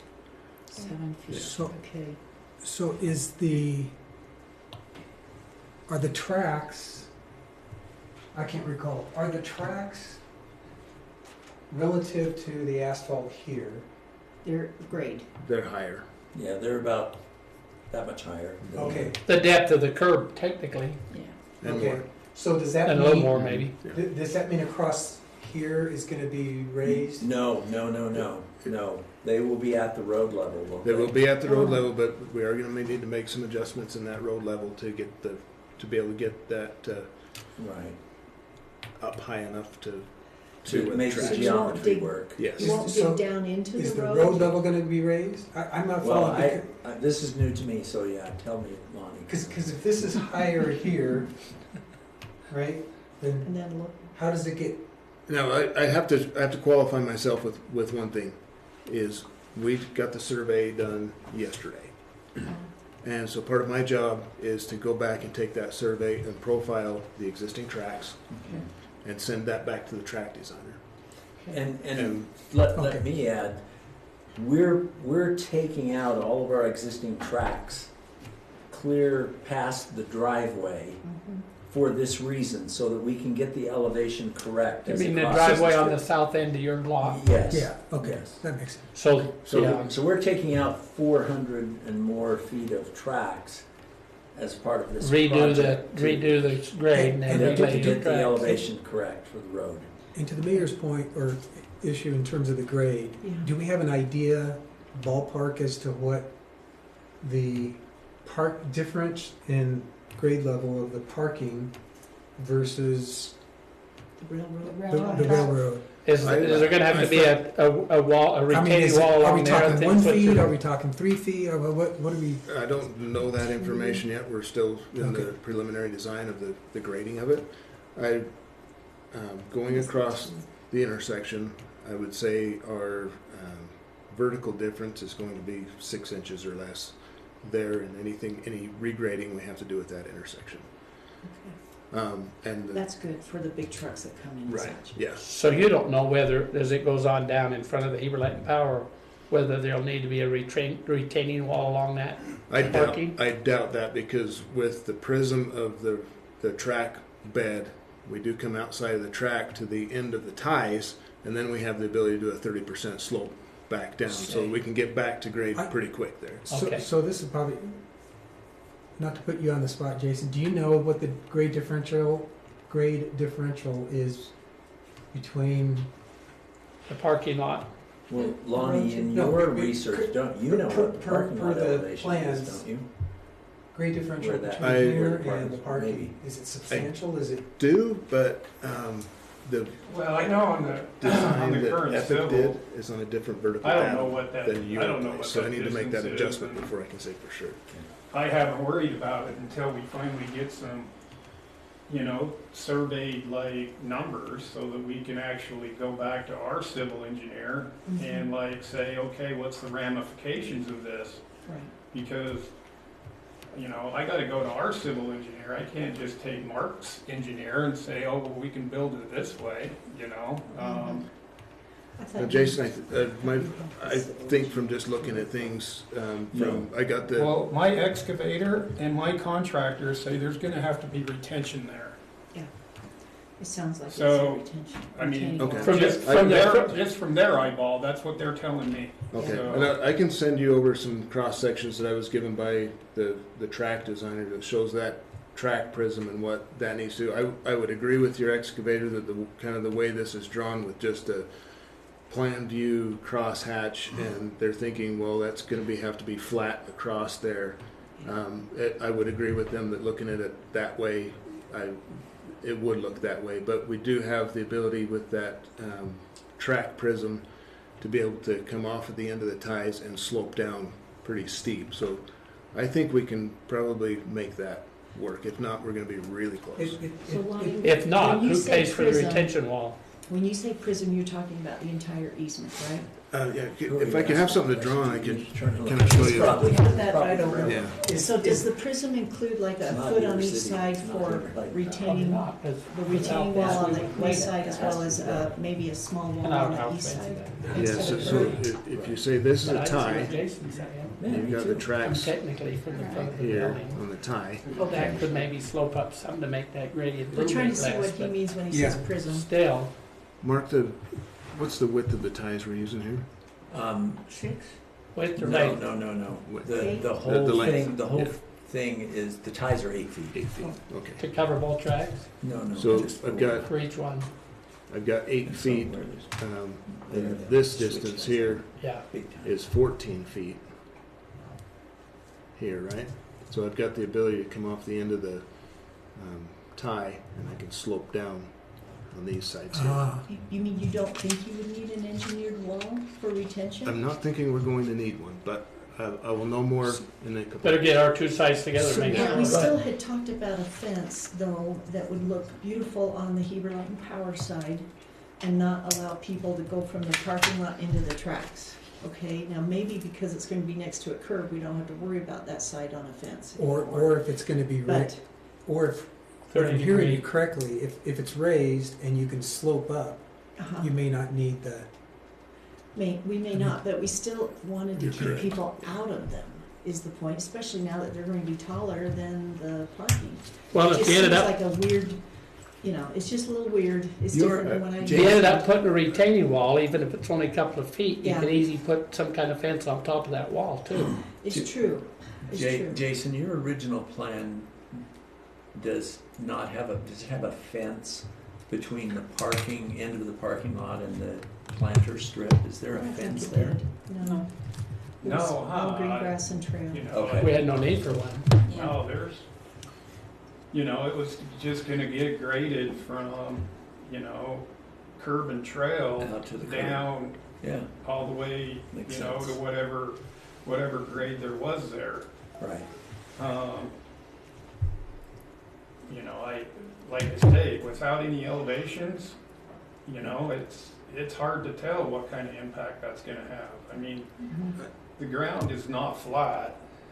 I mean, you know, it's gonna have different implications depending on where you're at. You're absolutely correct. And I think And we're just so- a few days away from that. I mean, right now, we could be into an implication right now. If this all changes, this stormwater basin right now is going in. Is it going in right now? It's going in. Okay. That's excavated and going in. You know, water line's gone in. You know, we're getting ready to bring power in. And right now, a power box, a 3-phase power box would have to be moved according to this plan. Also, CenturyLink and all of us have their demarc right there in that Yeah, corner. CenturyLink and the phone gas companies company. are right here, and I still haven't heard from anybody what it means to cross that Enbridge easement. with that high pressure gas line. It sounds like, Lonnie and Mark, as soon as you can get that information to Jason, it's just critical, or else there's going to be things ripped out there that you'll have to pay for. You don't want to. Yep. So if you can get anything to him today, first thing tomorrow, to say this change order needs to happen for that corner, you see what I mean? Right. For utilities to be out, whatever that's going to take, otherwise it can be more expensive. Yep. Okay, can I ask one question? No, I'm not on all this grade and all of that. I know nothing about that. I'm leaving that to the guys that know, but that switch station that you have right there, okay? You're gonna bring the locomotive up there, past that, then the switch station will be switched, and then it'll come. How long does that take? We have talked about this before. If in a perfect scenario, about less than 30 seconds to get to the switch, 1 or 2 minutes for the conductor to climb off the locomotive, unlock the switch, throw it, Within 5 minutes. get back up. Oh yeah, in 5 minutes. And Is that road going to be closed that whole time? No. Just as So it's coming across? the way we would do that is the conductor is the flagman, if you will. So the conductor normally rides on the locomotive, and the locomotive would stop, the conductor would get off and be a flagman Flag in the the road. road Okay. when they While it cross the street. crosses. And then when goes it up comes and back, you switches flag it and again? flag it again, okay. So there's So- no crossing infrastructure there? No. okay. 30 seconds maybe at most. So the flagman's gonna wait if there's cars that need to get out, trucks that need to get in, things like that. And Mayor, just to your point, with, and I understand the urgency and the need to get this information changing hands, but just to give you a realistic schedule, what we're looking at. Once, in the next day or two, I'll be getting the survey that we did and be able to adjust the different vertical datums that were used on the different projects, make all those match, create the alignment and profiles of the existing track and the proposed track. At that point, it needs to go back to the track designer for them to lay in the vertical elements of the track. Once they send it back to me, then I can start looking at how this interplay happens with the curb and gutter and the intersection and all that. So we're not... Sounds like 2 weeks. We're not a day away. We're a couple of weeks away from having So, that information. One question. Will you not be gathering from, like, Heber Light's, I guess, Heber Light civil on Power's this, engineer? on the plans to show what their plans currently Yes. show? If they continue on as it, building, what is that difference, for example, between the parking and... Yes, and I am in contact with Don Olson from Okay. Epic Engineering. He sent me his plans. The reason why I don't have that information today is that they just used a different benchmark vertically than what the rest of the So you're trying to project tie has. those So I two. need to adjust that to match, and then I can answer that question. Okay. So, if like Jason's saying, we have that box that will have to be moved from there, and everything else that is on that corner, then Jason needs to know that as soon as ASAP. possible, Right. so that he can make the adjustments to what they are doing down there. Right. I mean, this has got to, As close as you perhaps can make it to the entrance, right? yeah, That's well, the safe place. it's just got to be It's so even that, more, thanks Brenda, but it's even more than that. I mean, we're working off an approved civil drawing from Heber City. As of right now, we've got to build to that drawing because that's what was approved. To do this, that set of plans has got to go back to Heber City, and Heber City's got to say, okay, we're good with it. And that takes time too. But Jason, for at least the, electrical, the transformer, those type of things, that aren't gonna be on the city's plans, right? Well, but it's they all have- on the It city shows plan. That Look at that. shows, and they have to approve Like that, where the which they did. transformers sit and everything else is all approved by the city. So if we change it, then it's got to go back to the city To approve a change in this. to prove a plan. change in the plans. Yeah, and we've had these discussions with one of these city, whatever that Heber City land use process is, whether it's, the full-blown process or just an administrative change to site plan, that's a huge unknown, at least from the railroad and the power company perspective. So We obviously have some overlap with governing bodies here. Yeah, let me just talk with Aaron and Sid. Aaron and Sid, I hope you can hear me. I thought that when we discussed this last year with the city council wanted it to go ahead and get approved through this body and Russ Funk. Do you recall any differences to that? Do you think it's more administrative at this time, or do you think the city council wants to see a final version? So I'll speak to that. I think, Mayor, you're probably right. Yeah, if I can remember right, it was working with Russ, our city engineer, making sure he's comfortable with, the width of the road reducing and based on what this was proposing. And it sounds like he's somewhat okay with it. As far as coordination, yeah, we need to coordinate between the plans that Heber Light and Power and then what the Heber Railroad is proposing. And yeah, just speaking at it from construction, to be constructed, we need to know that sooner. But it sounds like we just barely got the information, and there might be some timing that is going to take to get the answers. But I think you should be able to somewhat, not totally 100%, but maybe 80% get comfortable with what's happening as far as the grades go there, based on existing roads and proposed parking lot. But I don't think we need to take it back to council, and maybe unless Aaron heard something different. I think we gave direction to Russ to work with Heber Railroad and Heber Light and Power to come up with a good solution, because we're okay with reducing the width of the road, majority of us. So, and moving the trail up to the east side. Go ahead. That's exactly what I remember is, I think we were okay with a little bit more impact than this plan shows. I think the one thing that the council and certainly the board, and I'm sure all of Heber Power sees as kind of a bummer, is that we effectively didn't make any progress at all since December, at least from what we can see as far as communication and what plans would look like. I expected an update last month and some kind of meeting last month. So I don't know if the council would change just because it's been so long. I don't think so, because I can't imagine we'd change any of our plans with that road in a way that wouldn't be just saying, hey, align with Russ and make sure we're good. But, I know we're tight on time now, and I think we're more tight on time now because Heber Power has gone further into construction, and we didn't hear any update at all for at least the last meeting. But anyway, to your question, Mayor, I don't think there was something we had to go back to council with.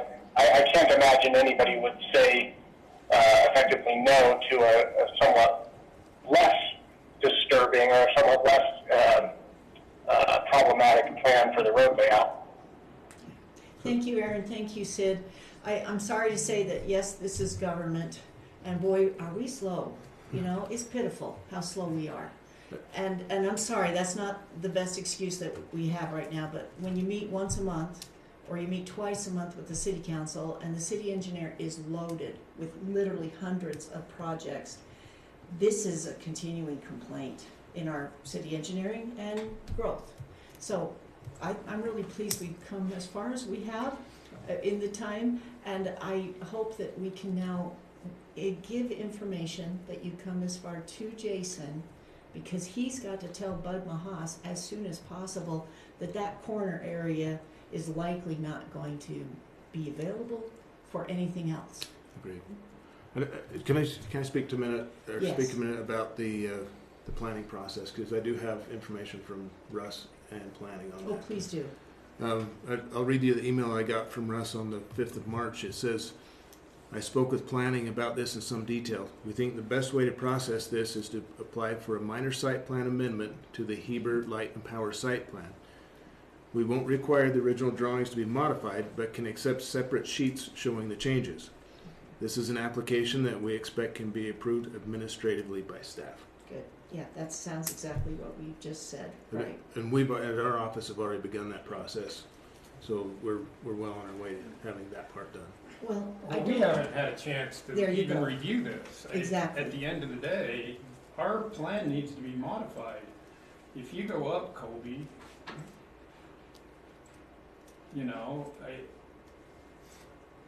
that was a secondary, that north was a secondary, exit for us, but that's gonna become primary. I mean, I've talked to guys that have worked at Geneva, and it was policy at Geneva not to cross the tracks with their trucks unless they absolutely had to, because it takes out their front ends faster, I mean, at the end of the day, you drive over trucks. I mean, we've got trucks will be going across those tracks, and Public Works will too, hundreds of times a day. And in some of those bigger areas, where there's a lot of tracks, IPP's the same way. I mean, you don't cross the track with trucks unless you have to. It's just one of those things. So, I think that's a question that we need to have answered is, what's that gonna do to just, overall maintenance costs, by that?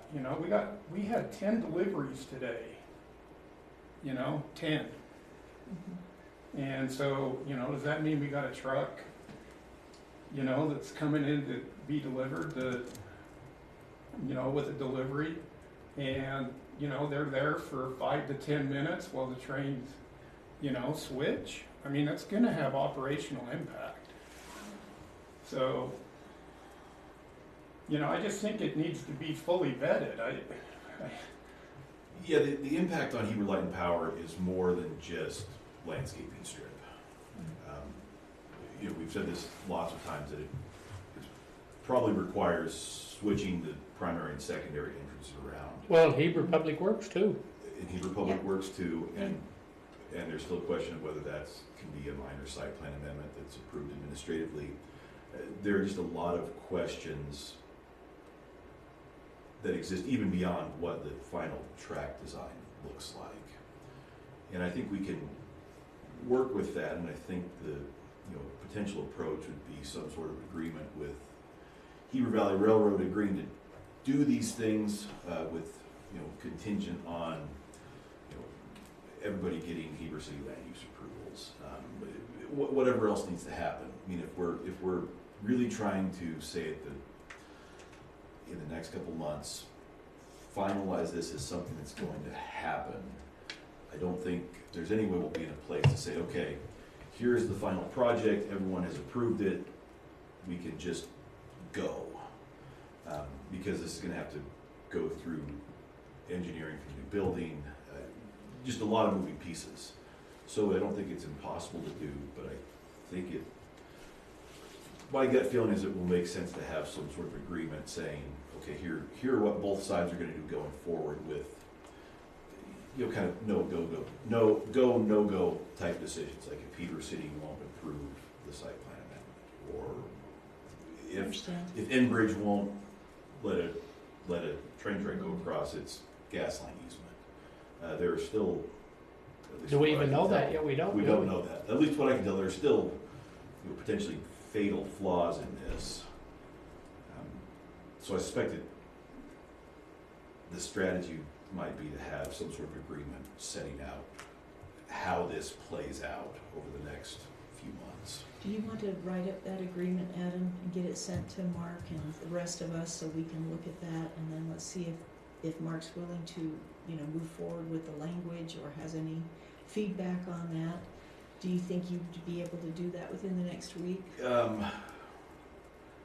What I would suggest is maybe something along the lines of a term sheet, you know, kind of a, this is Okay, the outline version of the agreement. sure. And trying to identify those potentially fatal flaws to this project. Because we're weeks out from even having more information from what I'm hearing right now. It does sound like that. But we can get kind of an outline of what a potential agreement would look like. Obviously, other significant concerns from Heber Power would be making sure costs are covered. Mhm. You know, we have staff time, we have my time, we're going to have engineering time. I mean, you know, there might be some cost savings if we're not putting in the sidewalk. So maybe it's not as bad as it seems at first blush as far as costs go, but just a lot of unknowns. But I can work on an outline of what I think that agreement might look like, and at least we get the ball rolling. I would agree with, now, Mark and Lonnie, what do you think about the term sheet? I mean, I think it's fine. I think, as we've talked about with some other things, that's the same thing we said 3 months ago. Yes. And our attorney, and I know our attorney's talked to you a little bit. Well, and the discussions I had with your attorney it's just an easement, and that's the final piece of this puzzle, not the first piece. Right, but we've said we're willing to do all of those things, including talking about the costs. And, you know, since our last meeting, we have had a contractor talk with Enbridge, and Rail Pros, the company that we're hoping will do the work, have done this, they say, many, many times, covered these high pressure gas lines with rails, and they have lots of experience with doing that. We're willing to do exactly what you're suggesting, and I've said that all along.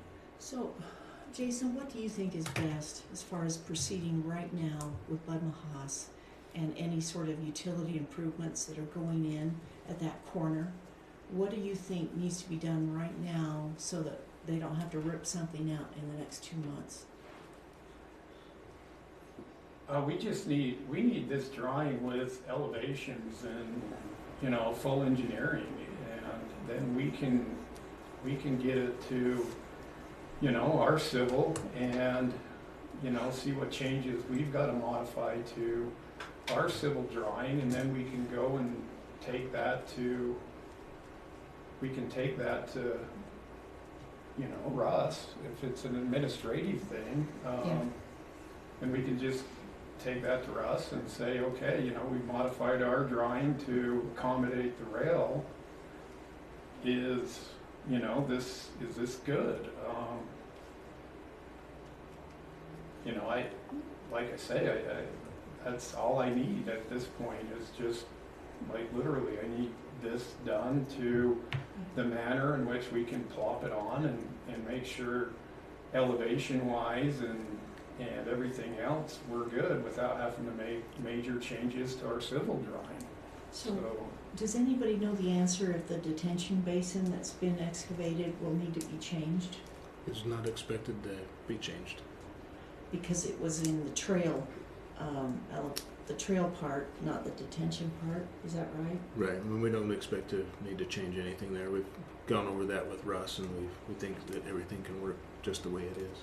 Okay, have you, Lonnie or Mark, seen any of the utility placement that Jason's talking about on that corner in any of the plans? Jason, are you talking about the southeast corner of your site? It's right there, Yeah. just after it crosses the road. Just that northwest corner of 300 South. Right there. Have you seen any utility placement there yet in anything that you've studied? Are you asking if I've seen it on the ground or in the plans? city's plans. Have you seen anything like that? I have not, no. Okay, has Russ discussed that with you? Yes. What has he said? I guess we need to get further into the design to find out what we need to do. First thing we need to do is get this alignment approved, and then from that point, get the design done, then we take that back and work those items out with Russ. Would it be at all acceptable, Jason, if Lonnie and Mark were to talk with whoever is at Bud Mahas, whoever's that on-site manager about that particular corner to let them know what's coming so that we're not putting infrastructure in there that needs to be ripped out.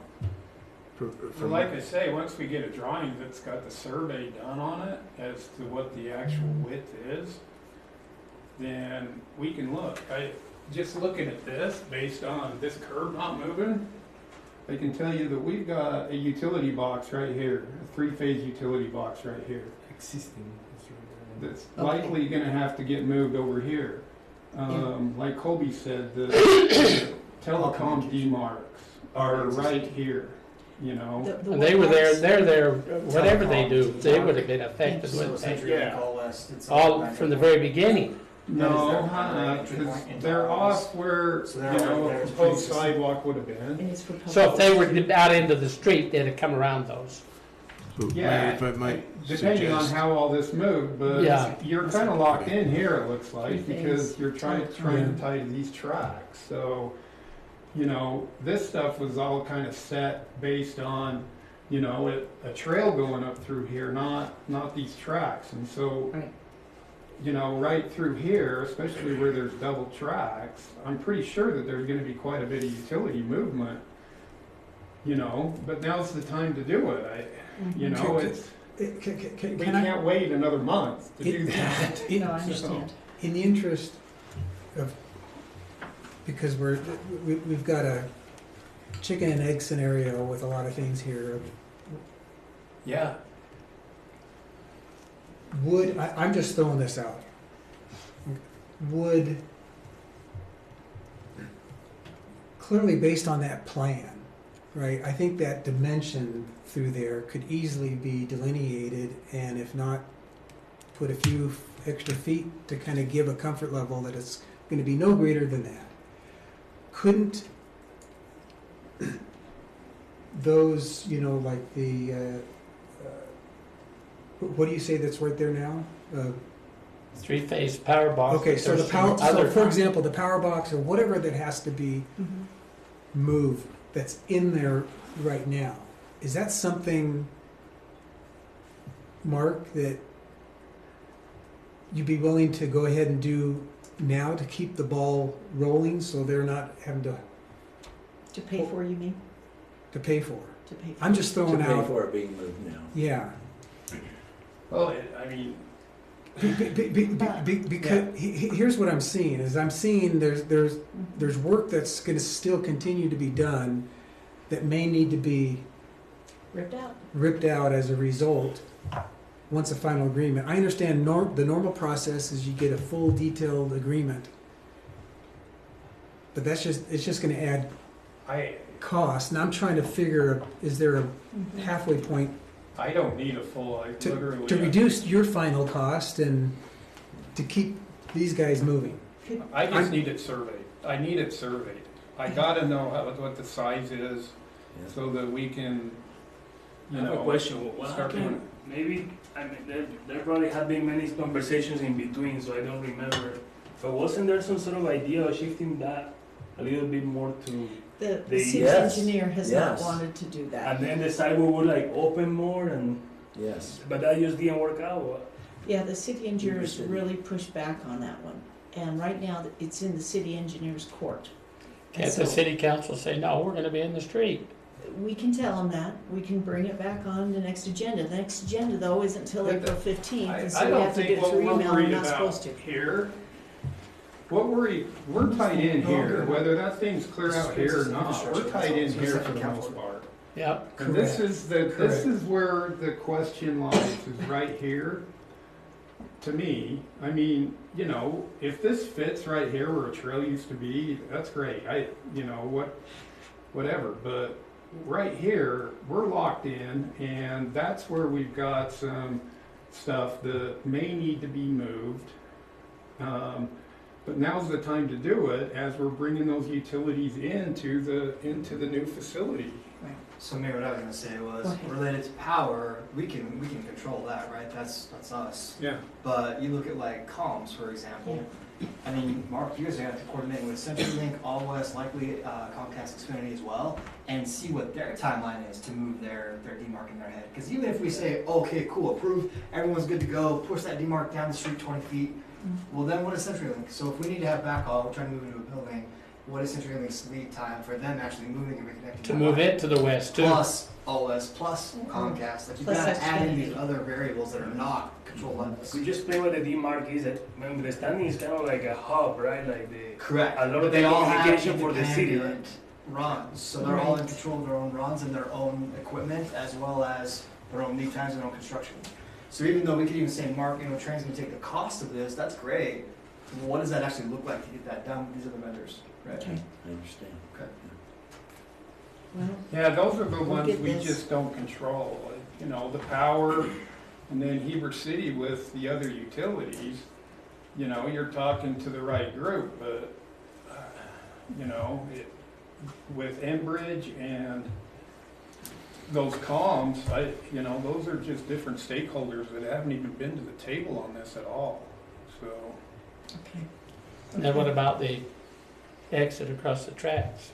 How does that? Well, I just think, it's just something that I just think the board needs to be aware of, that there are organizations that literally try to keep their trucks from going over tracks all the time, Mhm. So do you think you so- want to enlarge the northern exit, make that bigger at all? I do, because I think just by default, my employees are gonna use that exit a lot more than they ever would have. What's Because of what's going on down What's the there. land to the north of that, where that exit's coming out? Is that It's Heber Lake UDOT. Power Land It's too? that fenced in UDOT It's area. UDOT area. So that black line's the boundary. Yeah, So how would you widen that? Well, you that's take what out we'd have to parking. ask Heber City about, is if they would allow us to widen it and get away from this, here or Ball something. Yeah, right. I don't think it's that big of a change necessarily. But then how does that come on around to get to where you need to with those delivery trucks and such? Well, the delivery trucks are gonna come in here no matter what. I mean, us and Public Works are gonna be using this a lot. It's just that once we get moved in over here and some of my ops people are pulling in and out here, they'll be using this exit a lot more. Mhm. So that's potentially a change that Heber City your admin rather than come back to the council to Right. modify those plans Yeah, that have been approved like this. the only thing that would affect that is the number of parking stalls. Well, you're not That gonna really lose wouldn't any change it, parking. Right, that wouldn't Maybe really one, change it. three.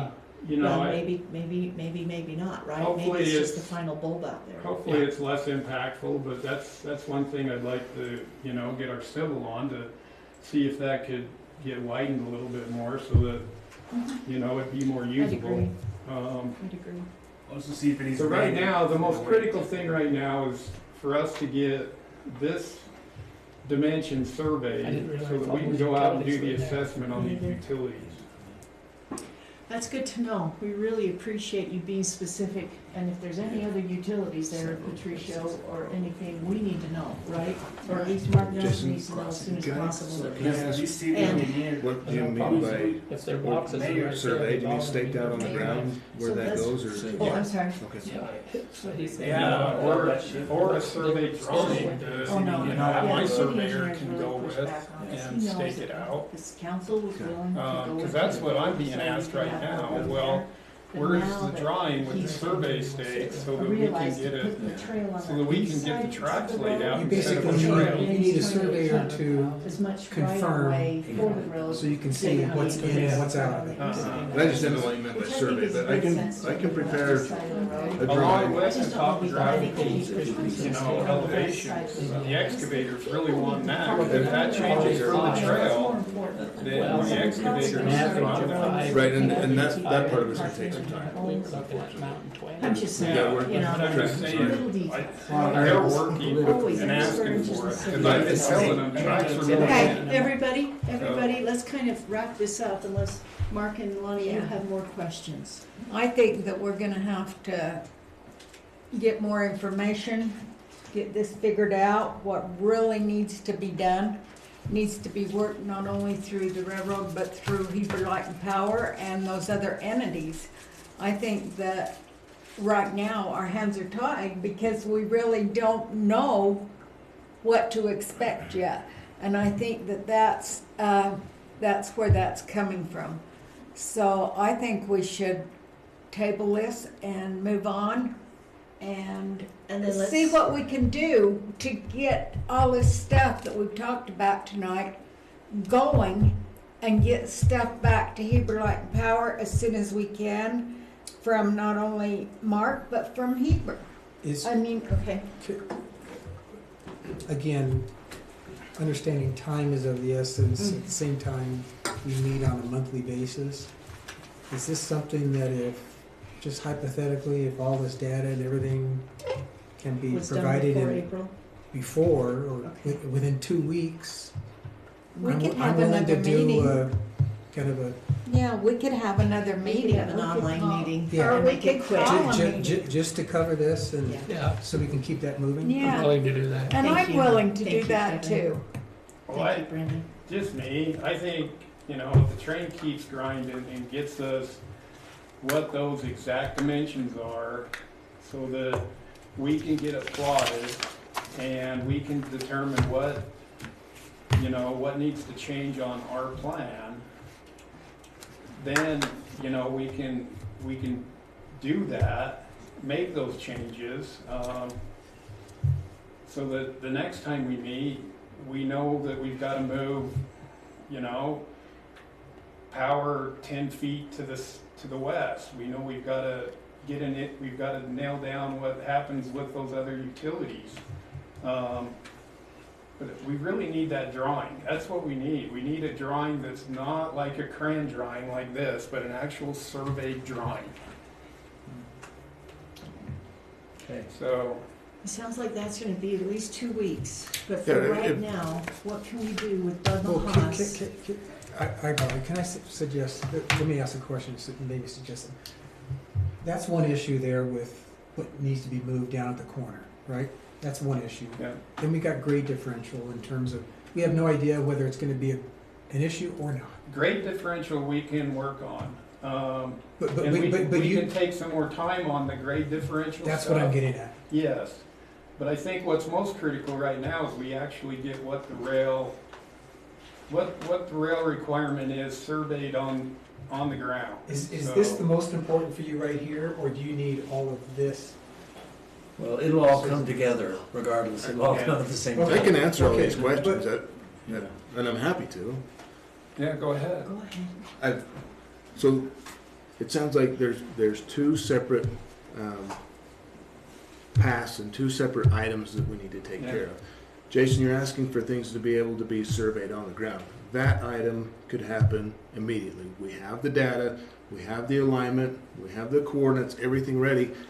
I could prepare that drawing, send it to your engineer, he could send it to your surveyors, and they could stake that on the That's ground. good. That could happen immediately. Okay. Good, good. Now, the vertical part of it, we can't guess on that yet. So that's gonna take a couple of weeks to get done. That's fine. But Jason, you were saying of those two items, that's what you really need. I really need the one, if you can get that, and we can get that The going first this one. week. the I can first get that one, to that's Dylan tomorrow. great. Yeah. Thank you, Yeah. Okay. that's exactly what, Okay. and then copy at least me, so I know you've done it. Yeah. And I won't be bugging him Yeah. about it, okay?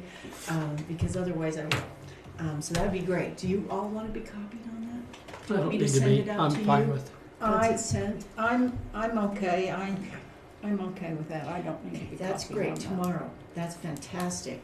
And then you'll work for the next 2 weeks on the grading, right, the elevations, right? Yes, I will work to get the information back from the rail contractor so that I can Mhm. begin the grading of it. I So, mean, I can see, Excellent. I'd see potentially change the grading from the front of the building up to that deal, so that you didn't have as much a gradient off the tracks down. Yeah, and, you know, as far as that goes, I mean, a trail was still gonna get built there. So, yeah, So unless that grade changes drastically from the trail, which I don't think it's going to, then, you know, it's not gonna be a big shock to anybody. But like I say, you know, with that and with you needing to be flatter longer and, you know, where a trail could have like sloped a 1/4 inch every foot or whatever and still met, you know, until you like look at all that stuff, you really don't know if it's going to drop dead and we're 2 feet. You know, we need to retain 2 feet because we just can't slope that. It's helped getting the trail the other side, and I said that all along, move the trail to the east But side. see, the point is with the slope and with the ballast or whatever you have under those tracks, we can't have that rolling down into this nice little grassy area or parking lot. That's why I keep thinking we've got to have some kind of wall there, Right, and whether it's 2 feet or whatever it takes, 3 feet, 4 feet, that is beautiful to the Heber Light and Power side, but won't let anything roll down. agreed, and And put a little Just- fence on top of it. Whatever we need there. Yeah. And just to put everyone's mind at ease, we're aware of these parameters. We know what we need to do. Thank you. And we know our expectation is to leave that track at a grade that's going to work with the designed and approved improvements on the Heber Light and Power side. Okay. That's my expectation, is we're going to be able to do that. I'm sorry. Um, No worries. We don't know for sure until we get that vertical part of it figured out, but my expectation is that we're going to be able to make this work out fine. Well, and yeah, I'm not doing worst case scenario. I just, you know, we just need that. And then, like I say, once we can get the size, you know, just the size nailed down, then we can start to determine, you know, where we got to move things and where we got to dig, you know, to make that happen. So. Oh, yeah. Good. Do you have any other questions or concerns? Thank you all Oh, thank you. for dealing with this. I have to say, I know the city council really wants this, everybody, or else there wouldn't be obviously the push from the city council side, because we want this area to be a new tourism area, a tourism district, and we're going to keep working with the county on it with their concerns. But I do think Heber Light and Power has a really strong brand. The railroad has a really strong brand. I think it's going to create synergy by allowing this. And if you could see the plans that the railroad has for the future with the steam locomotive to be restored, as well as to provide 2 North Pole trains, and they're extending that platform all the way to 300 South so that they can load the trains all the way up and not just in front of the depot right now. That whole place is going to be so beautified, and there's more plans for the future with the Olympics. I mean, it means a lot to me personally that you'll, you know, allow this to go forward, all of you staff and that, but I'm really committed to making it as beautiful as we need to on the Heber Light and Power side. Gotta look good on it, With yeah. the minimal disruption to your operations. We do not want to do that. Why would I want to do that? Nobody wants that, but, you know, to be able to fit together and hopefully create that synergy, that it's a win-win for everybody, that's the goal right now, to make sure that's done. Mayor, I completely agree. It's a win-win. We just need to. Make sure it wins. Let's see where we go in the next couple of weeks. Yeah, well, we're really excited to get your information, and then we can hopefully move forward with minimal change orders, right? But Jason, if you can see that Bud Mahas is doing something that Mark and Molly need to know about, you know what I'm saying, before we go through with what we've got. And then Adam, if you can write up that term sheet and get it to all of us, as well as to Mark, and we'll get the feedback and move forward. Hopefully this can be smooth going forward. That's the goal, right? Sorry that it's on your dime, but that's what you wanted in the first place, Mark. And it's going to be an amazing addition to the whole west side of the town, as well as for the railroad. So I really appreciate Heber Light and Power's cooperation on this. Really do. I know it's not what you expected, and you had beautiful, beautiful plans here, so that's why it's got to be beautiful too. Your building looks really cool too. The architecture's awesome. gonna be fun to see it done. I think it's more modern inside though, right? Thank you. Thank you. All right, thank you everyone. Thank you everyone on this. Good luck, Annie and Mark. Thank you. Whew, all right. Sid and Aaron, I didn't wait for you to say anything, so hopefully you didn't need to or want to. No, I think we're headed in the right direction. We just need to, Jason, you just need details and we need to figure that out. Let the civil, our civil and their civil work together with Russ, and I think we can do make a compromise. Let's hope so. Let's hope that everyone. Yeah, same opinion. I mean, I look forward to this area being a different sort of a feel and area. I continue to hope that the county will do some ball fields and kind of that area to turn it into a train depot of sorts or a trail depot of sorts in the future and really make this a fun destination. And I think this is one of those areas that could really help out. Right, and we want Heber Light and Power's campus to fit in to the new vibe of a tourism area too, and it will. It will. It will be a beautiful location. The phase 2 improvements will be really nice also. Whew. We'll be the coolest though. We'll always be Oh, the is that coolest. right? Yeah, we'll be the best in that area. Well, let's put it this way, the rest of the area couldn't exist without you. How does that sound? They'd be in the dark. Oh, in the dark, there you go. But that's not the goal either, because Mark has a new beautiful Rio Grande sign that's going to be going up, but it won't be on all night, everybody. It'll just be on when they're open. Jason, we're going to turn this over to you now for the general manager's report, please. Okay. So, in the UAMPS discussion, I'll try to be as concise as possible.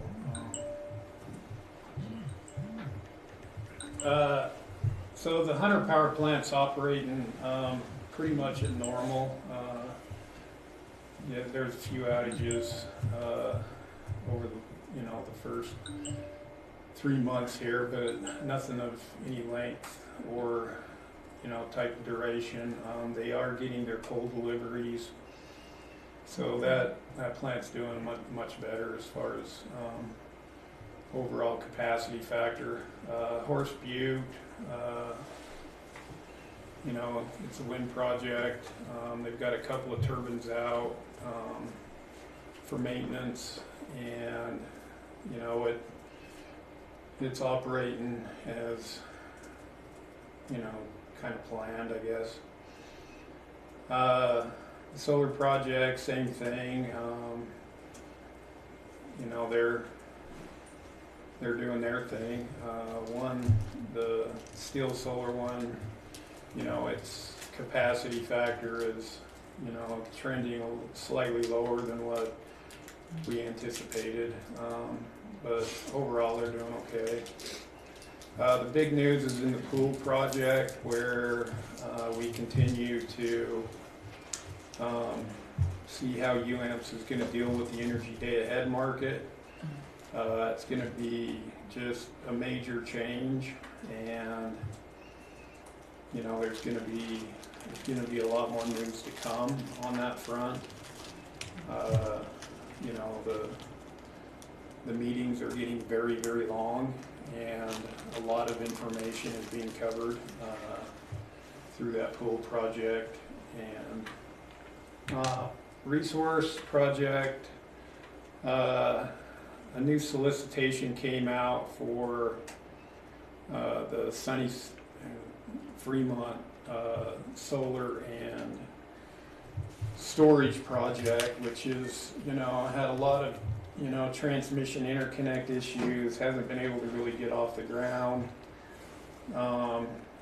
It's once again saying that there's going to be a few more years of delay on that project, and that it possibly may end up going online without firm transmission. We're currently in that study project for 2 megawatts with that new solicitation. Emily and I haven't had a chance to really have a long-term discussion on it, but it really makes that project less interesting. If you can't get firm transmission and the way it continues to be delayed, you know, this may be an off-ramp just to get out of it, so kind of more to come on that. Like I say, we're not in it for very much, just a couple of megawatts, just more or less to have a seat at the table with it. But just, you know, I mean, some people, you know, really want that project to go, you know, but with us participating in those two other projects, solar projects, you know, a lot, that solar may not be as necessary in our portfolio. You know, the geothermal stuff continues to just kind of grind, and, you know, no real new updates on that, other than, you know, that they are diligently working with those two geothermal providers, and, you know, but same thing, you know, everything is kind of being held up with the transmission issues that the transmission company has as far as being able to interconnect, especially south of Mona. You know, Mona's kind of the critical hub, and so anything that's south of Mona is going to face, you know, trying times on the transmission interconnection.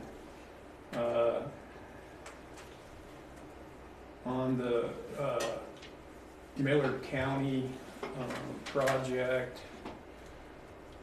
you know, land's been pretty much secured.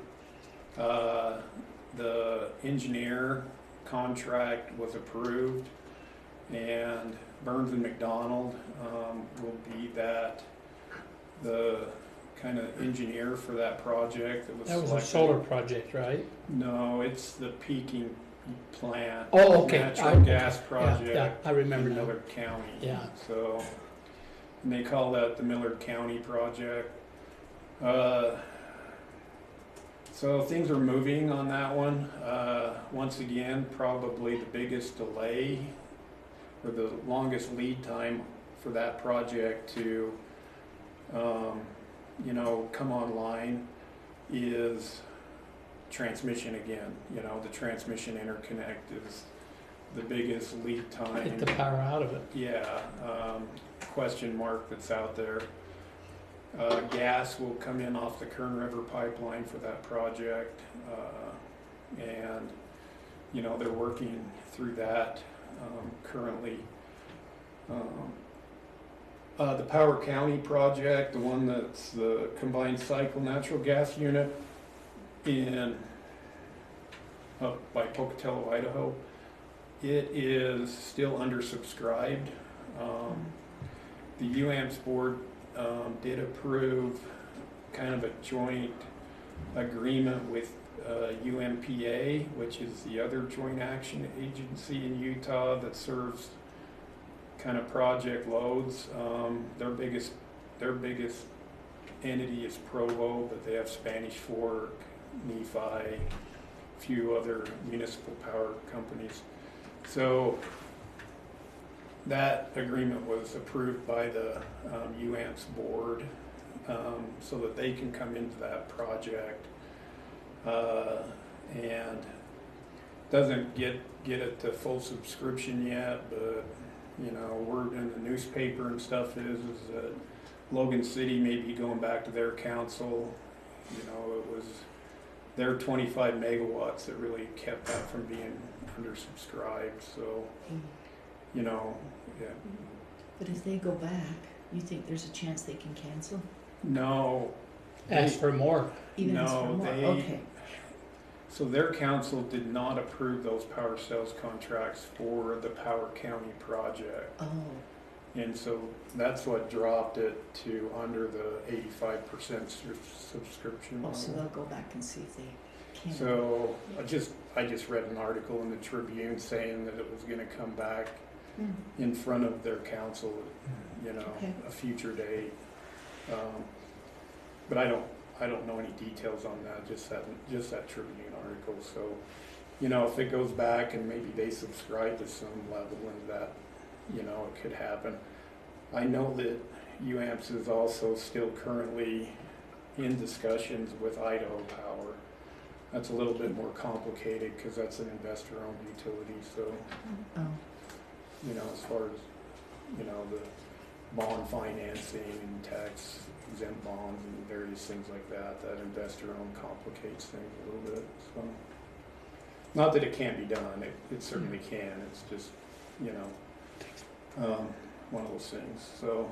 That would be the UAMPS report. Do they hear, I keep seeing little blurbs every once in a while that Utah's going nuclear and so forth. Is anything happening along that line? Will you Nu- ask that again? Nuclear generation? Oh, yeah. There's not a lot that I know of that's happening on that front. There's a lot of push talk. for it, and a lot of. Is New Scale dead or where they at? No, New Scale's still alive and kicking. You know, but that UAMPS project can they is get the no $2 billion more. from Trump? You know, they're trying to unwind that and claw back some of the money they invested, you know, from, you know, the various stakeholders through, that they had with agreements, but, so the project is still, you know, they still meet once a month, but that's not being developed anymore by UAMPS. Okay. What I, you know, the things I just, once in a while you see something and they hit small nuclear reactor. It sounds like the same thing at New Scale was, but now other people doing it rather than them. Yeah, and the Kemmer one's moving along. It's still moving forward. The one that you know, Pacificor is doing work at the old Kemmer coal facility. I think that's where you're going to see most of your momentum is where when they retire these coal units on whether or not they want to replace them with, you know, a small modular nuclear instead of on the site instead of a gas unit. Yeah, which is what's happening now. Is usually, you know, the coal unit goes offline and a couple of gas units get built next to it. So, kind of like at IPP. mm-hmm. So yeah, speaking of IPP, they have, last month they reported that, you know, they hadn't had first fire of the gas units yet. You know, they now have had first fire of the gas units, and you know, they're in the process of testing and commissioning on those units now. You know, because of delays on getting the first fire and things, the timeline for when, you know, the gas units actually come online has been delayed a little bit. So, you know, now they're talking about keeping the coal units on a little bit beyond the July 1st, so that, you know, it's pretty critical with the southern transmission system. So that's a DC line that goes to Southern California from the generating station, and that line needs to have so much generation on it for them to operate it. And so for the California entities, they've got a drop dead number of what they have to be generating no matter what to keep the southern transmission line healthy. And so, you know, it's the California entities that are the most concerned about making sure that, you know, as the gas units continue to get tested out and commissioned, that the coal units stay operational so that the southern transmission line can stay operational, because they're delivering a whole bunch of other project energy and, you know, wind and you know, solar stuff that's all interconnected to that southern transmission system for them. So yeah, now they're even talking of, you know, possibly making sure we have enough coal to make it to kind of the October time frame. And so, you know, it's just going to be a tough balancing act for that operating agent between gas units and coal units, and just making sure that they've got that 300 megawatt something minimum mark to keep the southern transmission system healthy. So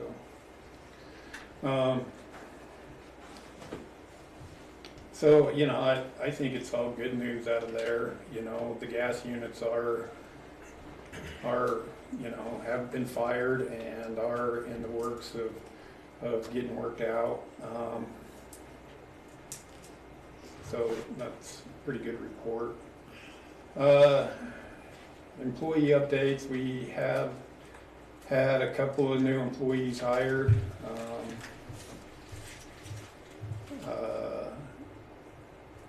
Carly Trey Bunker was hired as the facilities manager, or facilities maintenance technician, is that what it is? Okay.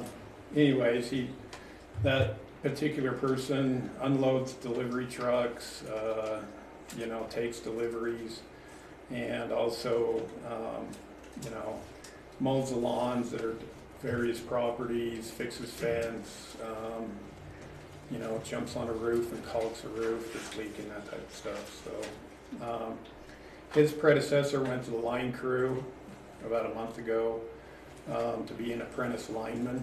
So that was just a in-house change, and then Trey got hired. And then Kobe Thacker was hired as a system operator, and they both seem to be doing pretty good. You know, for new employees, they both seem to be doing a good job. Doing new hiring with the retirement? We have some internal shifting going on right now. Okay. And then you'll see how that goes. And then another employee update, our employees earned the APPA Safety Award of Excellence. So, Very good. Great. Very good. they got the diamond classification. So as we grow, kind of like Emily said on reliability, our judgment of how many man hours worked goes up as well. So, you know, our guys are doing a great job keeping safety main concern.